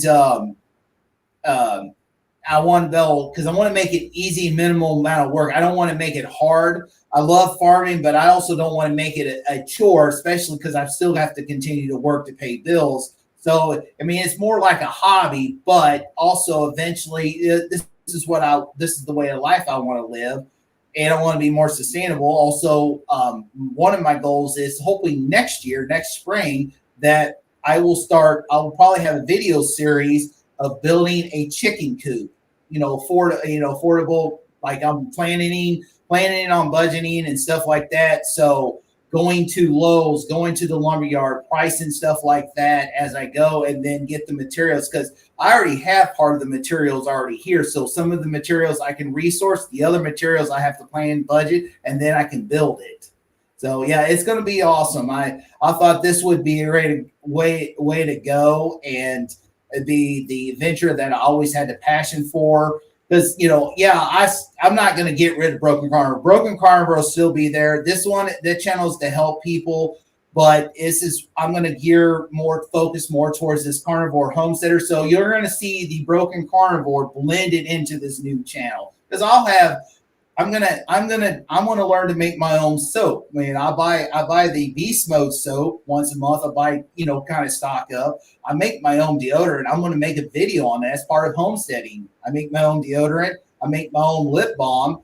I want to make my own soap. I have made a laundry detergent, liquid laundry detergent. So that's stuff that, a lot of homesteading do. And I'm going to make videos on, like, in the wintertime, because can't do much outside in the wintertime. But there I can focus on that kind of stuff. And I still will do some cooking, some cooking on there. Like, I have an awesome tortilla recipe that I want to share, that I converted a keto tortilla recipe into a carnivore, all carnivore.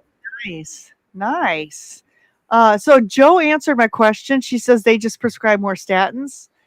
And then Brian says, Amy, are you sure the statins really lower for some people? I mean, again, I'm not conducting a study to know if it. I think my dad's cholesterol was over 400. He's been on a statin for 30 years, and it's in the 180s. I know they put my mom on a statin because she's had heart surgery, and they found her arteries were calcium. She did not have high cholesterol, but they put her on a statin because of when they were in her arteries, they found calcification. So for some people it does. I can't say for everyone if it actually lowers it. Again, I'm not conducting a study, but we just know that doctors are putting people on statins for that. So, because that's what they're told to do. Okay, so there's a rumor going around that if you type fire hydrant, that will drop your channel link, which I think it was Cindy posted that, maybe Cindy. If you have a chat bot, you can use a word to drop a link. This must be a word on someone else's channel for their chat bot to drop the link. I tried to do that on my channel and it wasn't working, so I just shut it off. And I usually just ask my moderators to post a channel, or I do it myself. So I don't think if you type in the word fire hydrant, it's going to drop your channel link. I just wanted to spell that.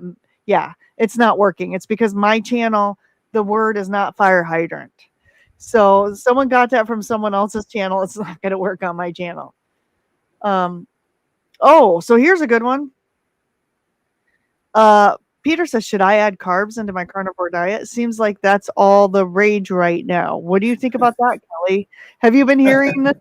And what do you think about I haven't watched none of the videos. I haven't watched any of the videos, but I remember this morning I joined in with Mitch this morning with his open morning with coffee that is Mitch, and we were kind of getting into that. The only video I watched was Mitch's channel, but I totally agree 100% what Mitch says.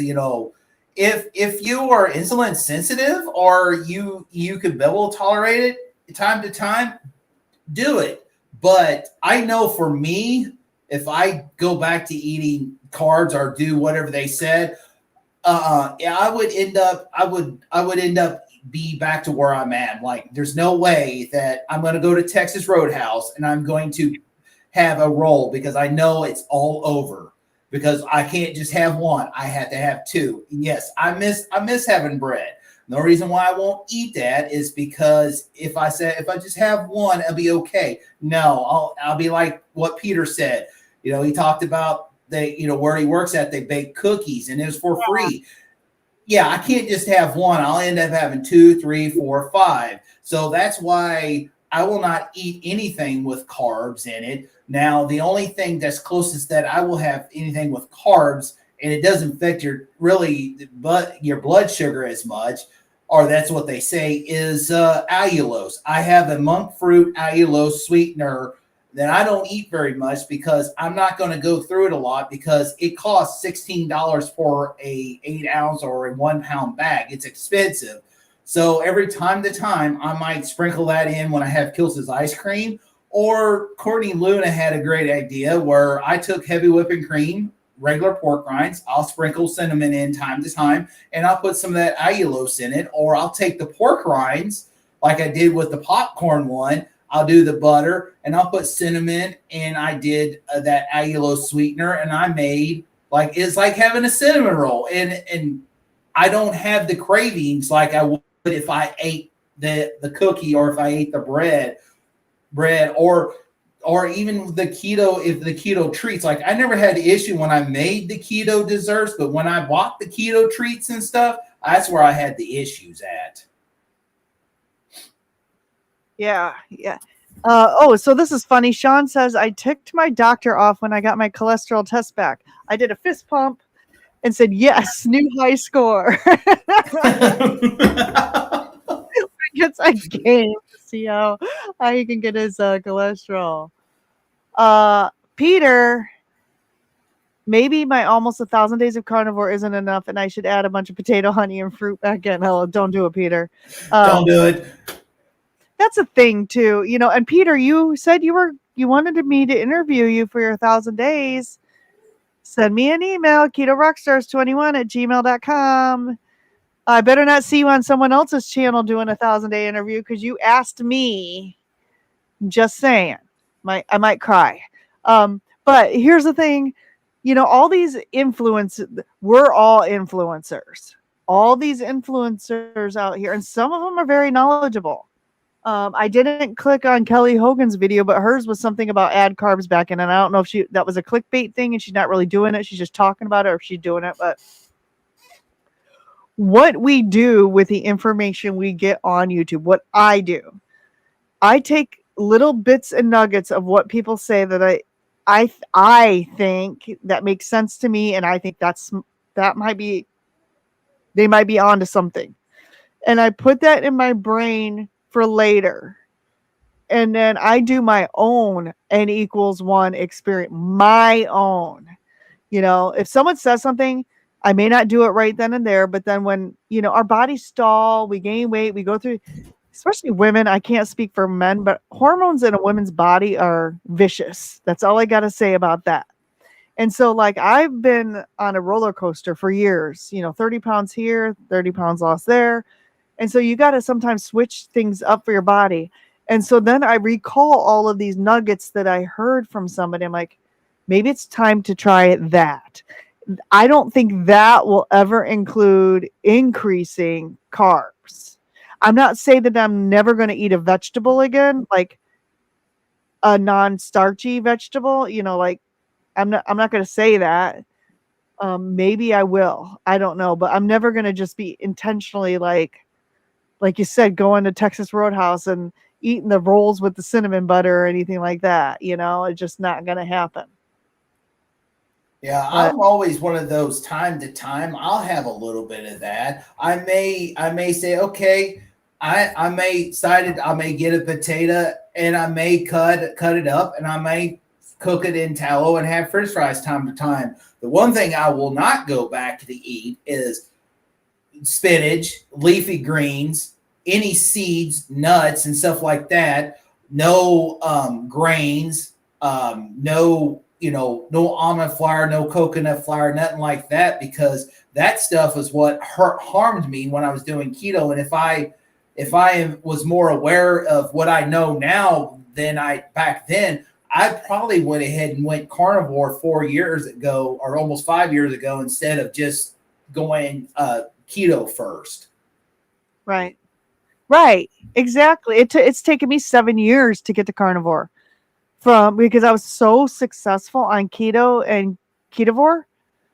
I mean, technically on ketovore, I probably was carnivore, mostly eating meat and eggs. Um, as Peter pointed out, maybe once a week I would make an almond flour 90-second bread or something, or I would have a vegetable just because I like the taste of vegetables. But the other days I was eating only meat and protein. Like 2 or 3 days a week, I was eating nothing but meat and protein. And Nancy Tanner's in the house. Here's our friend from Florida, Nancy. I got to meet Nancy in person. Hi. Yep, everyone. And so Rick mentioned he can gain 5 pounds after a meal, and Lambs pointed out that's because you ate 5 pounds of meat, Rick. That's 5 pounds. That's funny. Let's see what else. Oh, so talking about influencers, you kind of mentioned several people you started off watching, but who are your favorite influencers today? And don't worry, I'm not going to cry if you don't say me because I'm small potato. I was really big on the bigger influencers. Of anybody, I am a big Bill Knight's a big influencer. Yeah. The Larry and Cassie Berquist, Carnivore Quest, they were a pretty good influencer. I like Kerry Mann, even though he's one of the bigger channels, but I like sticking to the smaller channels because I see more influence into that. I did like a lot of Laura and Chris Spath, Laura Spath, but they gotten bigger. And so my more influencers now today is, especially Rick, I love watching his videos.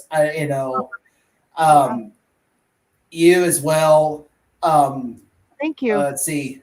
I did Who not pay else? to say that, by the way. See who else? Mitch. I love Mitch. I love watching Mitch, old guy carnivore, and especially him suffering a stroke, and he just healed from that. And that's why about the one of the whole all these carnivore about this carb taking influencers. I'd rather watch someone like Mitch because Mitch tells it how he is through his experience, and that's the same way I am. It's like, should I add carbs back to me? What would carbs do to me? And he explained in his video very well when he was recovering from his stroke in rehab and in the hospital, and that he got addicted. And that's one thing about it is you can't, if you have a severe addiction. I mean, I was addicted to sugar. I don't know why they call it Little Debbie. It should be Big Deborah, not Little Debbie snack cakes. But one of my go-tos was the Nutty Bar, and I couldn't moderate with that. I'm like, okay, I can just have one pack. Next thing I know, the whole box is gone within 2 hours because I eat the whole thing. But most of the small ones I really like. I've tried to follow Thomas. Now I won't see everybody's videos all the time because there's so many. But if it comes to because I'm not expecting everybody to watch my videos all the time because you're not going to be able to watch them because you have so many. But if I see, I pop in, I see a video from you, I'm like, okay, I'm going to watch it because there's, you're sharing your story. Or like Mitch today when he shared that one, I really liked that one. I love watching Rick go on his bicycle to his runs and go to the dumpster and get his dumpster chicken or because one thing I love about Rick, he's very thrifty. He makes sure he puts everything to good use, and that's why today you have to learn. You have to go back to a lot of that stuff, resourcing. What can you find? I'm like, I'm not afraid to, when we have someone surrender their apartment and it's got to be trashed out and there's brand new thing of laundry detergent or dish soap or whatever I need or toilet paper, I'm taking it home. Yeah. I mean, I needed a bigger monitor. I always wanted a flat panel TV because I just have this laptop and I wanted something a little bit bigger since I'm doing these videos. And as I'm starting to learn more about how to use YouTube and the ins and outs of it. As I'm recording, I need to use the computer to download, use my computer to use that download so I can have a file name on it and all that. And I found the last apartment that is trashed out. I walked in there and I'm like, my eyes got big. I'm like, this resident didn't live here but 3 to 4 months. And I'm like, how in the world did you get all this trash? And then I'll see on the bed, there was this TV. It was a 20-something inch or 24-inch flat panel TV. That's mine. Let's see if it worked. It worked. I'm like, I needed this. And most of my TVs were free. I mean, I had one TV in my bedroom was given to me. The TV in my daughter's bedroom, I found in an apartment. The one I have for my computer, I found in an apartment. Found one in the back room in an apartment. The one in my living room, I won. So, I mean, I don't own any of them. And so I'm very thrifty. If I see something, I'm going to take it home and use it. Well, and that's a survival. I like Rick's videos too because of that. So CB, I don't know if you know who CB Carmack is. He is in all of the Carnivore channels. He's also one of my classmates. Him and Juliet and Dustin are the 3 classmates I know. And he just posted his first video in a long time on YouTube. He says it's half-aid and poorly done, but just wanted to get the info out. So I'll have to check it out. Yeah, what's your channel, CB? And he's cooking a chuck roast. Oh my gosh, I think I bought 7 chuck roasts this week because they were on sale for, well, I know this isn't going to sound cheap, but they were on sale for $6.99 a pound at Myers and they were sold out, but then they were on sale for $7.99 a pound at 2 other different places. And normally they're $9.99 a pound. So it was only $2 off, but I'm like, you know what? Chuck roast is my jam right now. For whatever reason, I'm making at least 1 chuck roast a week. So that's the way. Like today, my daughter wanted a cheeseburger, and so we're going to try to. Well, of course, I'm going to try to carve pumpkin sometime this week. We meant to do it today, and I took a nap, and it felt great. But I'm going to try to carve these pumpkins. But we decided to go to Aldi, so I decided, you know what, I have some ground beef. And so I bought a package of ground beef, and so I made her some smash burgers. She said, "You got to make those again." So yeah, I'll make them. So that's what we decided to have that today. So I was just gonna have. I took a pork roast and I put it in the crock pot and I shredded, and that's what I had last night. That's what I was gonna have today, but I'm like, nope, I'll have ground beef, and that's all I ate today because I'm still stuffed from it. And here's CB's video. Thank you, Jerry, for posting that. Now, I have a question for you. Does your family eat keto or carnivore with you, or is it just kind of only you? I'm pretty much the only one. My youngest daughter, which she's the only one that lives with me.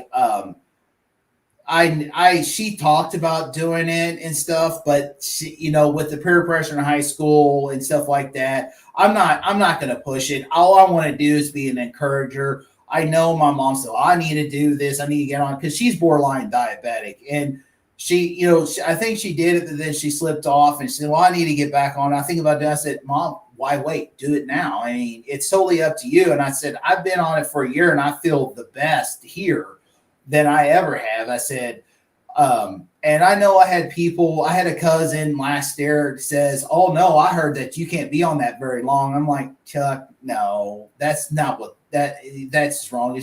That's just to give me because they don't want you. They know that diet works and most people are on it, and people are realizing that this is the way we've been eating like this since beginning of time. I believe that at one time, in the very beginning of time, I believe in creation, and I don't know, we probably were plant-based, but we had a perfect world. It's before the fall, before sin entered the world. And ever since that moment happened, yes, everything changed. I mean, back then, before then, we would have no problem petting Satan Slinky or the murder cat because it purred like a lion. But when the fall happened, everything changed, and our gut myo changed, the plant toxins, everything, it all changed. And so at the beginning, I feel like we've been eating like this. It's just the last 100 years, and especially the last 50, 60, 70 years, it just got worse. Oh, and another thing I want to bring up. So this may turn some people off, but I don't care because it's my channel and we can talk about what we want. But one thing I really like about your channel, and I'm a Christian, so but you talk about carnivore and then you read a scripture.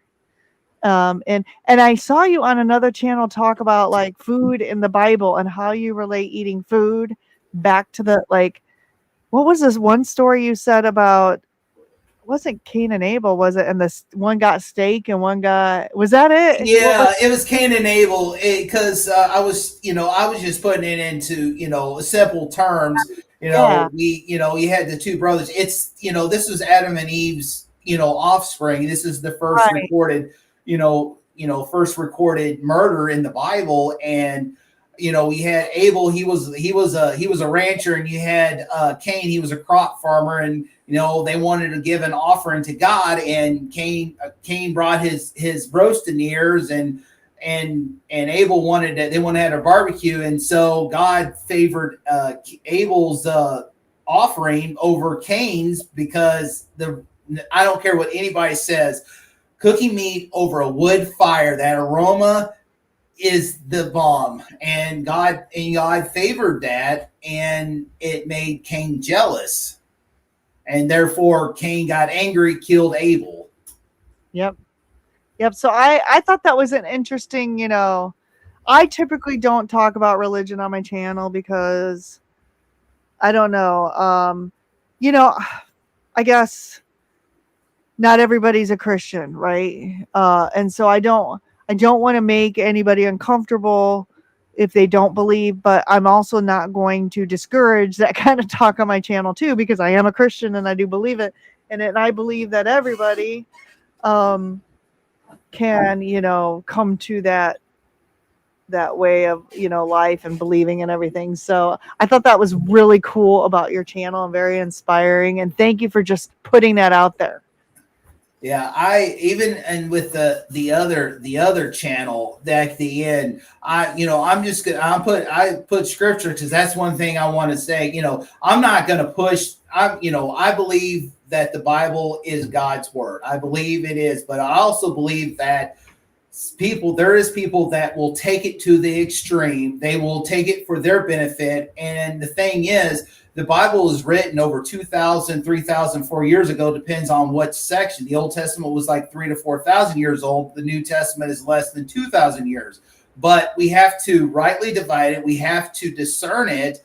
And it was written back then, but people will take that and they will say, oh, yeah, you can heal in the name of Jesus. Oh, you can speak in tongue, which I'm like, what you hear is just jibber jabber. And I had friends like that. They believed in that. And I'm like, no way. He even tried to heal me with a hip. And he said, it seems like your hip. And it's like, and at this time, I didn't understand this. I didn't understand, is this true? And then, of course, after I understand about, and this is the apostolic, charismatic, Pentecostal side, I started understanding that. And I'm like, okay, because it's like, at the moment, I'm like, I don't feel no pain. Maybe he did. And then after a while, it come back, and I'm thinking, after I understood, and I watched some other channels of Justin Peters' ministry, that's where he has cerebral palsy, and he based on that he went there to get healing and found out that this was just all false. And I decided to, I followed more. I'm like, now I understand. And as you saw this, you see this stuff, and it's like, wow. And all it is like gibber, it's gibber jabber, it's false. Like, we can't heal in Jesus' name. I believe in the power of prayer of miracles, but it's God's sovereign will. Right. It's up to him, and he's going to use anything. And the one thing is, life is not fair. We all go through trials. I'm going through a storm right now. I'm ready for the storm. I hate this storm, but I know that it's for my good.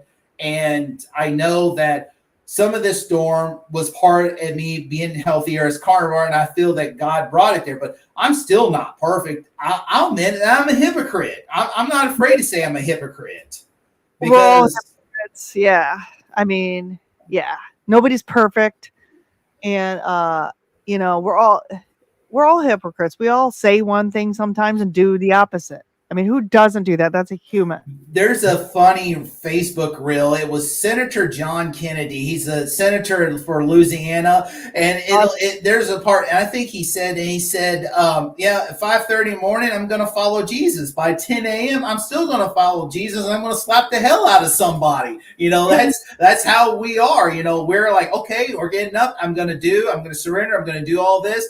But it don't take but an hour or two later, you actually get cut off, and next thing you know, you're cussing and flipping somebody else out. I have this prayer, and it's like, Dear Jesus, please allow me to be a nice person today and be good to others and do all this wonderful stuff. And then it says, but in 5 minutes, I got to wake up. And it's really going to be hard, like after that. It's like my favorite prayer, like in 5 minutes, I got to get out of bed, and I don't know. Yeah, I'm not one like on Broken Carnivore. I shared the scripture and stuff. I kind of did at the beginning, but I'm thinking, you know what? One case someone, the best thing to do is I'm not afraid to share my faith, and I'm not afraid to share the gospel, and I'm not afraid to share scripture, because it's like, but I'm not going to force Jesus on somebody, Right. because he didn't force himself on me, and I'm not going to do that. What I'm going to do is I'm going to lead by example, but I'm also going to share what God did, because he didn't have to do what he did. He did that out of love. Coming here on earth, robed in the flesh, died for us. That's amazing. Give us an opportunity to live eternity. That's a pretty good gift, and there's no way that we can ever achieve that, and that's pretty good what he done, because we don't deserve that at all. Right. And Rick says, I am not an influencer. Rick, I hate to tell you this, but if you're on social media making videos, you might be an influencer. Might. Let's see. Okay, let's see here.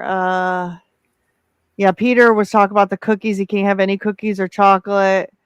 Now I can moderate to a point, but I notice when I start having things I shouldn't, even if it's like the keto foods, for example, the bad stuff that we know is not really keto,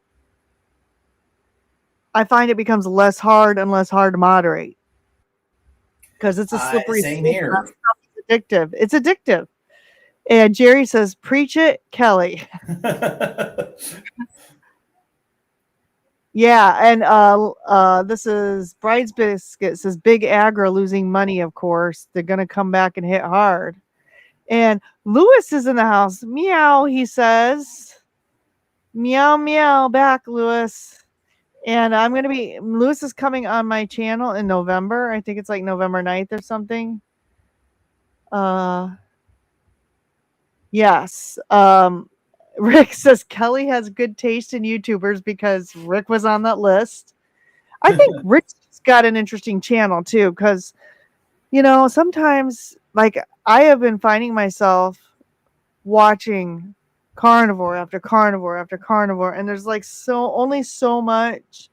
Like, even Mitch said this, you get a little burnout when you watch. And Rick's channel, you never know what you're going to see on there. Yeah, I mean, you could see the inside of his fridge, which is technically carnivore, but it's also like murder mystery. Like, what's going on in his yard, or like his bike ride. I mean, you never know what you're going to see on Rick's channel. There's nobody out there that has a channel.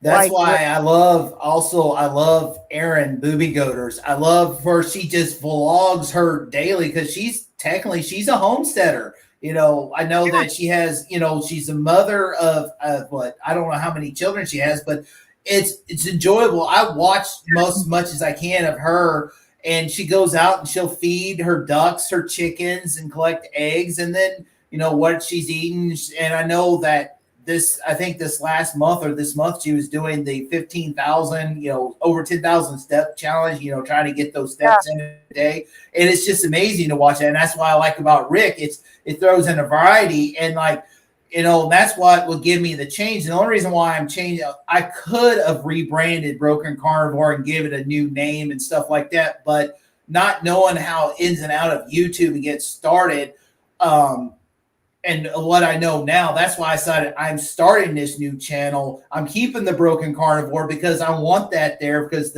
so the people can, still have that. And I still probably go time to time, but there's cooking videos. You got Emma the Carnivore, Carrie's daughter. You have Carrie Mann. They put out cooking videos.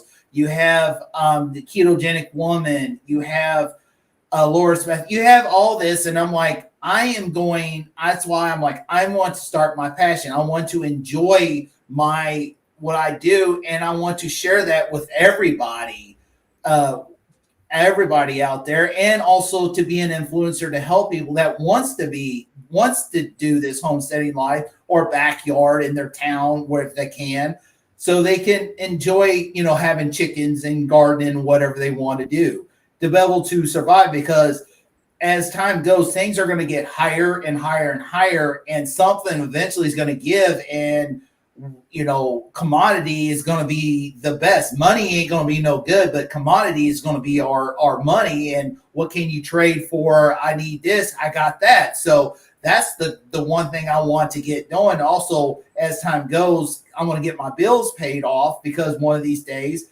I want to, because the only reason why my land is in a lien is because I put a home on this 9 years ago and I have a mortgage.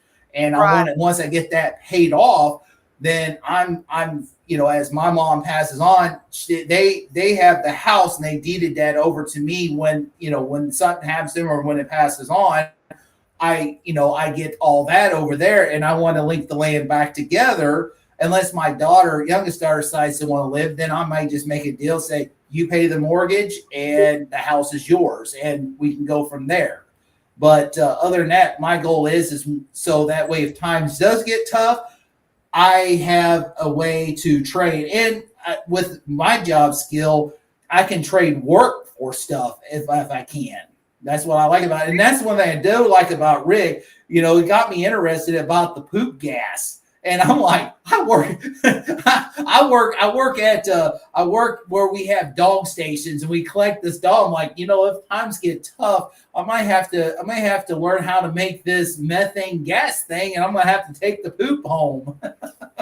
I died because I don't know if he's ever said that on anybody else's channels before, but he said that on my channel. And like, if you rewind and look at my face, I'm like, you say what? Like, you do what? But actually, I told my husband about that. He's like, that guy's really smart. So, so I'm like, oh, not that I thought that wasn't smart. I thought that was smart, but I just thought that was the most bizarre thing I ever heard Rick say. You think eating dumpster chicken is bizarre? Cooking with strawberry scented fruit poop gas. Strawberry scented poop gas. I thought I was on shrooms or something when I heard him say that. Like, say what? Did I eat something bad and I'm hallucinating now or what? But no. Oh, and No, yeah, about Aaron's channel. I love Aaron's channel. That's one thing about it is like, that's why Rick inspired me. He is an influencer. He inspired me to be thrifty, just like this. I have a truck, it's an 09 Chevy Silverado. It's at the shop now. I have to do the most expensive oil leak fix on it, which is the rear main seal, and they have to drop the transmission. But I've already bought the parts. I have to use my credit card for right now. I have the money coming up, and I'll have that paid off because the card I'm using is 0 interest for 6 months, and I'll have it paid off.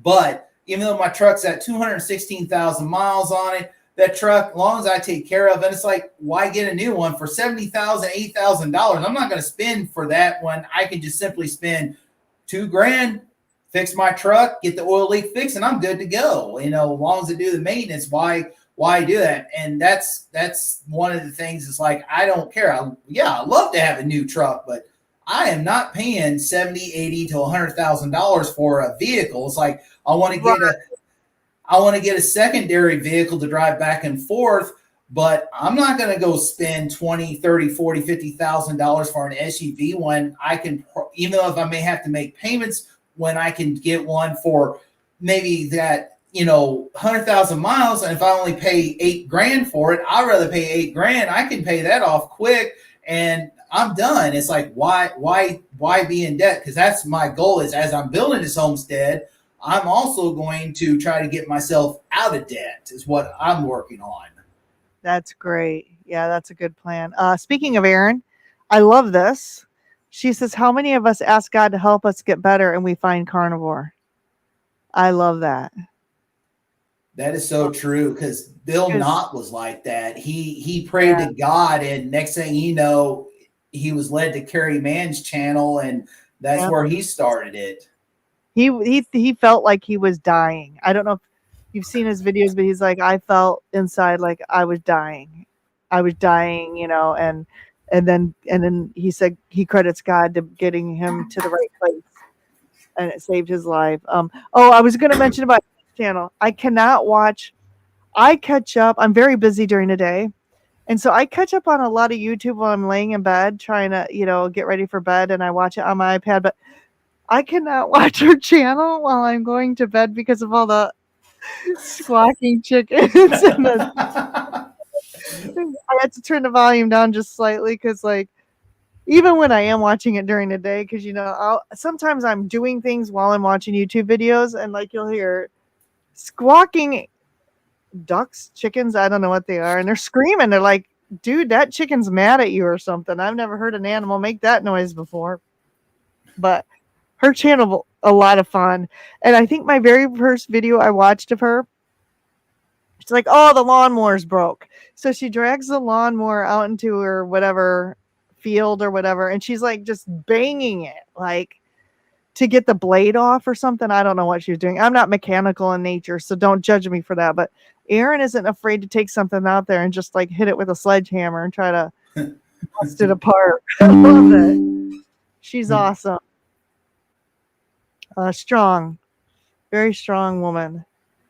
And yeah, Rick did not start this diet to be healthier. He claims he wanted to commit suicide with a heart attack. And I'm probably not supposed to say that word on air. Whoops. He's trying to give himself a heart attack. And at the age of 15 or something. And honestly, it only made him healthier. So it kind of backfired on him. And well, he's been doing it since 1983. So we know how that worked. Yes, I started keto, Papa says, and then carnivore to reverse my diabetes. So I think a lot of us started in keto, and actually, I'm going to date myself, but some of us even started on Atkins. Our story starts with Atkins. I think I remember doing a little bit of Atkins a little bit when my mom discovered it in 99. So I did a little bit of that, and I lost a little bit of weight back then. And then I also did the Weight Watchers number system, which, I tried that, but after a while it don't work. Not when you're a sugar addict. It works for a while, but again, I'm not an expert on that thing, but I did restriction. I did every restriction thing that you could do, and I'm starving on carnivore, although I think my issue is something else. I think my hormones are so out of whack that I don't get full. I don't get full even on carnivore. I could probably eat an elephant in a whole day. So I probably should go on some sort of food eating contest, like those hot dog.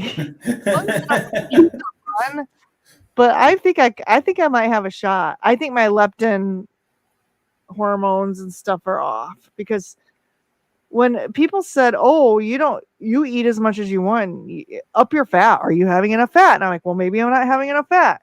And so, I was just eating an insane, and I would eat a huge plate of food, carnivore, all strict. And then an hour later, I'd be hungry for another huge plate of food. So I could literally eat 6 times a day. I don't know how many pounds of food, but I'm like, isn't right.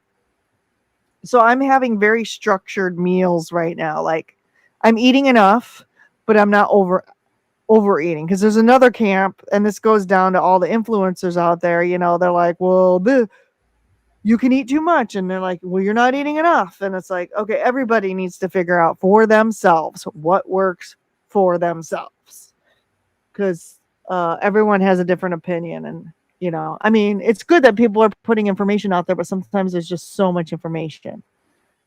My opinion about that is, I always say, do what works the best for you, because what works for me may not work for you, and what works for you may not work for me.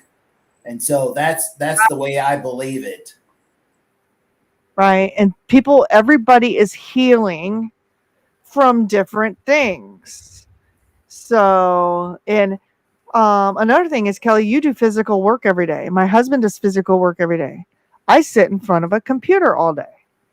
I'm tied to a computer. I can get up and walk around, and maybe go up and down the stairs a few times, but I'm not on my feet lifting heavy things, doing this. You're dragging things around. You're probably lifting things. Someone who does that probably can have more in a day. The problem is my body thinks it does those things, and I'm hungry enough for those things, but I'm not doing those things, Yeah, the one thing I dread at work is when we have to change out a refrigerator, and we have to go up or down, and have to go across between the stairwells, and we have to lift the refrigerators up and over the ACs. We have windows. Majority of the apartments have window units sticking out of the wall out front of the breezeway. And when we get to the stairwells, we have to lift those refrigerators up and over. I don't mind the small ones, but I always have to take the end, because I can't just squat normally, because my right hip does not flex like my other one. So it's hard for me to squat. So I have to actually manage to get down there, and I use my back, but I also use it a way where I'm not hurting my back. And I'll squat on my left, and but I always get on the end with the handle on the dolly, because I can't just lift up, because last time I did this, I almost thought I ripped a muscle out of my arm, because I remember lifting this up, and I was holding it balanced and trying to take my left arm. I did this. The next thing I know, I felt a pop. The next thing I know, I felt this burning pain. And I think I screamed bloody murder. And I swear they probably heard it across Columbia, because I yelled it so loud it hurt so bad. And I thought I pulled a muscle, and all I did was just overstretched it. But I always want to do it. But with this hip, I can't just do a normal squat. It's hard for me. I do squats throughout the day to try to get moving, because if I do sit, because usually my worst time is when I get up, and because my left ankle, because I feel a lot of my foot issue on my left foot is due to me favoring, staying off that hip. I try to put pressure much as I can on it, but my left hip or my left foot usually putting pressure on it, and I can't be able to stand on it for long. But when I'm walking, I'm fine. But when I'm standing, I can't be able to do it. But I also know that I know I don't have a physical short leg, but I have a leg discrepancy, and I know it's due to that hip is damaged some way. And I don't know. And Carnivore is not going to fix it. Probably surgery is going to end up fixing it. But if I can prolong it and not bother me, and I can live with it, I'm going to live with it much as I can until it's like, okay, it's time to get it checked. Well, and I had inflammation and pain in my hip, but and I had 3 left labral tear repairs in my left hip. But I'm almost wondering now, if I would have been stricter on my diet, that maybe I wouldn't have had to have all the surgeries, and maybe just restricting my diet would have taken care of the majority of the pain. So, but I mean, live and learn. We all have things that shoulda, woulda, coulda, from years ago. And had I not had those surgeries, I wouldn't have found keto. So, Yeah, Rick's poop gas is always an interesting subject to talk about. For sure. And he said he had a video on it, but apparently YouTube didn't like it and they took it down. And Oh, just that JC sucks. just popped in. Yeah, because that would be a good one. Maybe you need to refilm it and use all code words, Rick. Kind of like describe something that's not really happening and maybe they won't take it down. Like, I don't know. There's got to be a way to do it where YouTube doesn't take it down. They're talking. Jerry and Aaron are talking about some like elderberries and dandelion teas and stuff, and everyone loves the poop is floating around on my screen because I have it set up to where people can put emojis in and it'll float around on the screen. Trying to get through these. I don't want to read this one, Jerry, but it's Jerry After Dark, folks. I saw this one earlier. Yes, the Geese and Aaron's videos. Yeah, do it all kind of gal. Yep. Aaron has a really unique. Oh yeah, thanks a lot. Poop and ice cream, poop cream. There we go. Yep, and Sean says I think a lot of us were doing dirty keto. Yeah, I mean, I started on a weird version of keto that wasn't really keto until I started watching like Kelly, Dr. Barry's videos, and then I started figuring it out. Yes, and Sherry says, first time I watched Aaron's videos, the chickens and ducks and turkeys started squawking. My dogs went wild looking for them. They ignore them now. They're desensitized to other animals.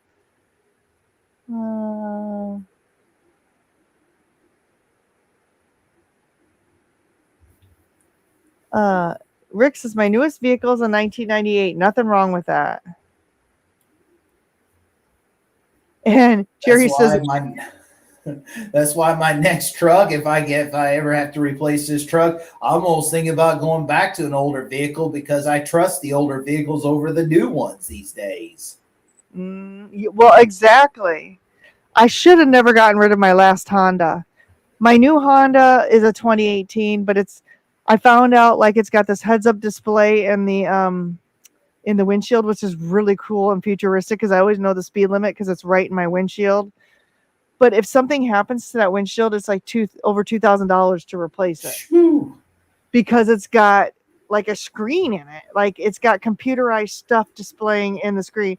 But I hate driving my husband's truck because I'm like, well, I don't know the speed limit because it's not in front of my face in the windshield. He's like, you realize there's a speedometer down there. I'm like, yeah, but it's high level, And it's cool because it will display the map and your stuff right in the screen, the windshield. But I'm like, oh man, if something happens to that, it's like over $2,000 to get that replaced.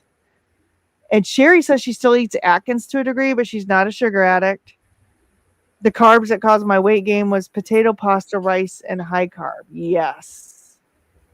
Everybody's got to do what's best for them. And Sandy says, my car is a 2002 Buick LeSabre. Those Buicks are very popular cars. Those particular years of the LeSabre, the Oldsmobile, that particular engine, they will run forever. It's like a Hyundai car. Older Hyundai cars, they may not have nothing left, but the engine will still be going. Yes, I've seen a lot of those. Peter says it was an old BMW 5 Series that I bought with 140,000 miles, and it ran for 19 years and ended with 280K miles. Wow, that's good. Yeah, so the old apartments here removed the wall air conditioners and put in mini splits. Buicks are great cars, Peter says. So are Hondas. I love my Hondas. Just saying. Has anyone ever made the butter and dry milk crisp cereal yet? So good. No, I have not. And here's Jason. Hi, Jason. Welcome. Thanks for stopping in.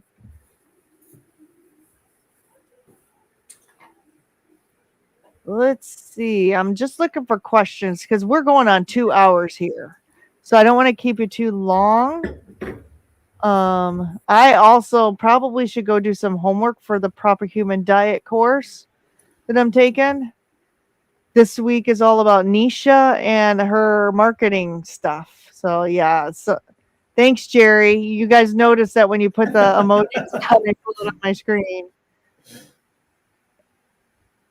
Oh my gosh, I just lost it. It just scrolled.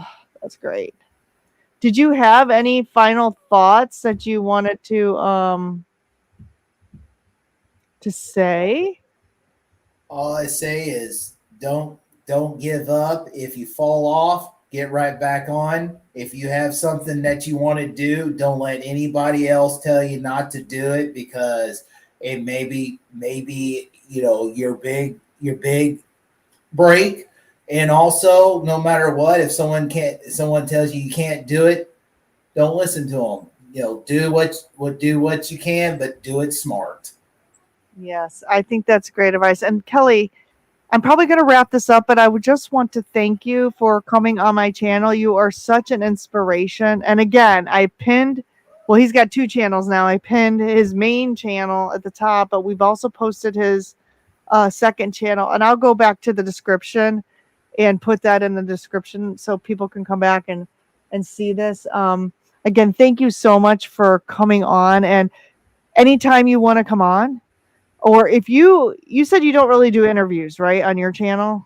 I haven't done any interviews because I haven't. I think I'm going to wait. I got the StreamYard free, but with this new channel and with the what I want to do, I can be able to go to pin a website. Like if I have a farm and home store here. Well, we have Tractor Supply now, but we have another farm and home store. It's like the second farm and home store that is the biggest in the country, called Bomb Guards, because they bought part of the farm and home store in our areas.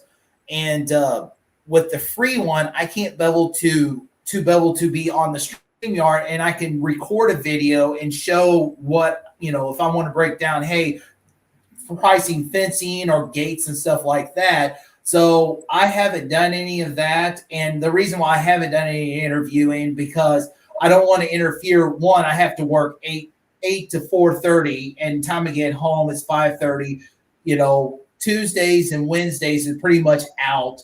And so I thought about doing maybe Sunday afternoon, because eventually I thought about doing it, because that's what it's probably going to gear more of the Broken Carnivore is, to interview guests and stuff like that. But I want to I'm going to wait till next month to pay a yearly subscription of the StreamYard, because I can be able to afford it. And I was going to get like the middle package where I can be able to get on the website. I can break down, what fencing I want to get, the price and all that. And I can show that in the video. I can't do it on the free one. So I just want to tell you, Talk Studio is what I use, Streamlabs.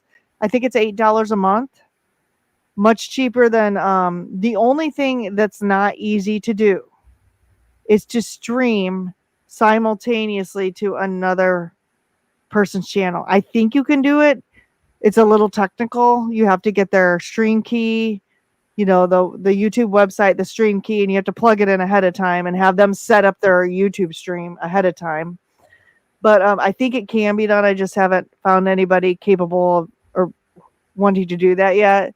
But it's a much cheaper option. I think that's really the only thing you can't do on this. So I'll have to check that out. Yeah, Streamlabs Talk Studio was the cheapest option I could find, and I think it was $90 for the year, or $8 a month, 7 something a month. That's not bad. I'm really happy with it. It does everything I want. I can connect my OBS studio, which is how you see all the floating poops coming up. And the floating emojis, because I program stuff in my OBS. It's just OBS you can't bring guests on. So so check it out. It's a little more economical. StreamYard, I feel like they're charging way too much for people. Now, oh, I agree, because they have a special going on, but it's like, I'm like, wow, it's 8 some for the middle package, but it's a week, and it's like it'll cost me like $40 a month.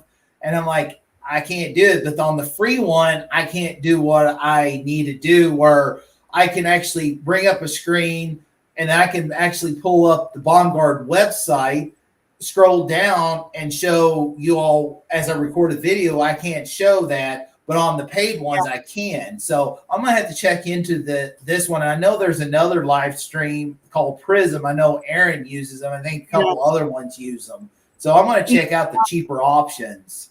Evie Mux is another one, but I think it's still more expensive than Talk Studio because I looked into that one. And for what I do, I mean, yeah, if someone wants to come on here and have me test streaming it to their channel, you got basically it requires you to set up the stream manually in YouTube, and then there's a stream key. Actually, let me just show you here. And this is exactly what you want to do. You want to share your screen. And then I'm going to pick, maybe it's this one. Yeah. So you see my screen, right? This is what I'm wanting to do, which is to share something else. And then I think you come into here. Oh, it's not going to do it here because this is let me see if I can get to future stream. So let's go into this one. So like I'm not going to show the stream key. I'm going to leave that because I don't want anybody to do anything weird with my live stream. But all you have to do is come in here, copy the stream URL, copy the stream key. And then I believe when you're setting up your stream in Talk Studio, you know, you would just send this to me. And then I would put it into Talk Studio, and then whoever is coming on my channel, this will stream to their channel too. I say awesome. This is something similar that I wanted to do, where you could pull up the website or pull up the YouTube, where you put your the video or the live streamers to the side. That's exactly what I would do. So I definitely will check out. I'll definitely check this one out. So you can, I think, restream to other channels. It's just you have to do a little bit more manual method, where a StreamYard does just say, okay, put in your channel and link it, and then they kind of do it automatically for you. But all right, well, I'm sorry I didn't get to the end of the comments. We're almost at the end of the comments, but I think people are kind of just talking about cars and stuff. So I want to again thank Kelly for coming on. If you want to come back, we could come up with some topics to talk about. Let me get some videos out and as I further in this new adventure of the homesteading, because this is where my primary focus will be on. And then definitely schedule sometime throughout the winter, as long as we don't have no bad weather where I have to go to work and camp out. Right. Yes. And I definitely want to do an update on the channel and stuff like that. So I greatly thank everybody that did go over there and subscribe. I'm looking for them to watch that video. It's only a 14-minute video. It's just it's basically the start of what I'm doing and why I'm doing this and why I have a passion for it, and the future content, what I was planning on doing, and my goals. So, and then I also have a short that's coming out that I named The Farm. And it's really exciting how I named that. I'm not going to get into it, but I want everybody to hear it. So I've also got that. So it should be out sometime about the same time that video will be public, probably somewhere time afternoon tomorrow, because one thing I learned about YouTube is that let the algorithm view and study it through your studio before you let it go public, at least 24 to 48 hours. And so I'm trying that, because when I started this last year with Broken Carnivore, I didn't know nothing about this. And really, Tuber Chat, there was another channel that I can't think of his name, a couple other ones that was more helpful than what I had found in the last year about YouTube. And that's where I got a lot of my help from. And that's how I started doing that way, where instead of, as soon as I get the video edited, uploaded, and get it published and get it on public. I just let the algorithm do its thing and then get it out there. But what I'm afraid of is, because I did that not knowing it in the beginning, as I know now, I think they don't get my videos when I do it. And so my way I went, and this is that I would not recommend doing it. It's not buying, growth. And I did get a lot of subscribers, and I did get views, but I decided to do a little promoting for a while. I paid for, low promotion to promote, but then they put your videos out somewhere. And the last few times they put it in the country in Belarus, they're Russians. And I'm like, really? I'm like, I didn't even really promote. So the Google ads will put it somewhere wherever they want it. And it's like, nope, that's a big mistake. Never ever do it again. I wouldn't recommend that. So Yes. Oh, and Rick makes a good point here. They just released this feature, but I think you can, for two YouTube channels to co-stream through YouTube. I think that's one of the things they just released. So yeah, that's another thing that's going to take StreamYard, is you can do it right through YouTube. You don't even need StreamYard. So yeah. So, okay, everybody, I'm going to say goodbye to Kelly now. I am going to post the closing credits that thanks you all for joining the stream. Everyone who is here tonight should be in the stream. And so I'm going to go ahead and do that. Thank you, Kelly, and you have a good night. And we will talk to you soon. Okay? You too. Bye-bye. Bye.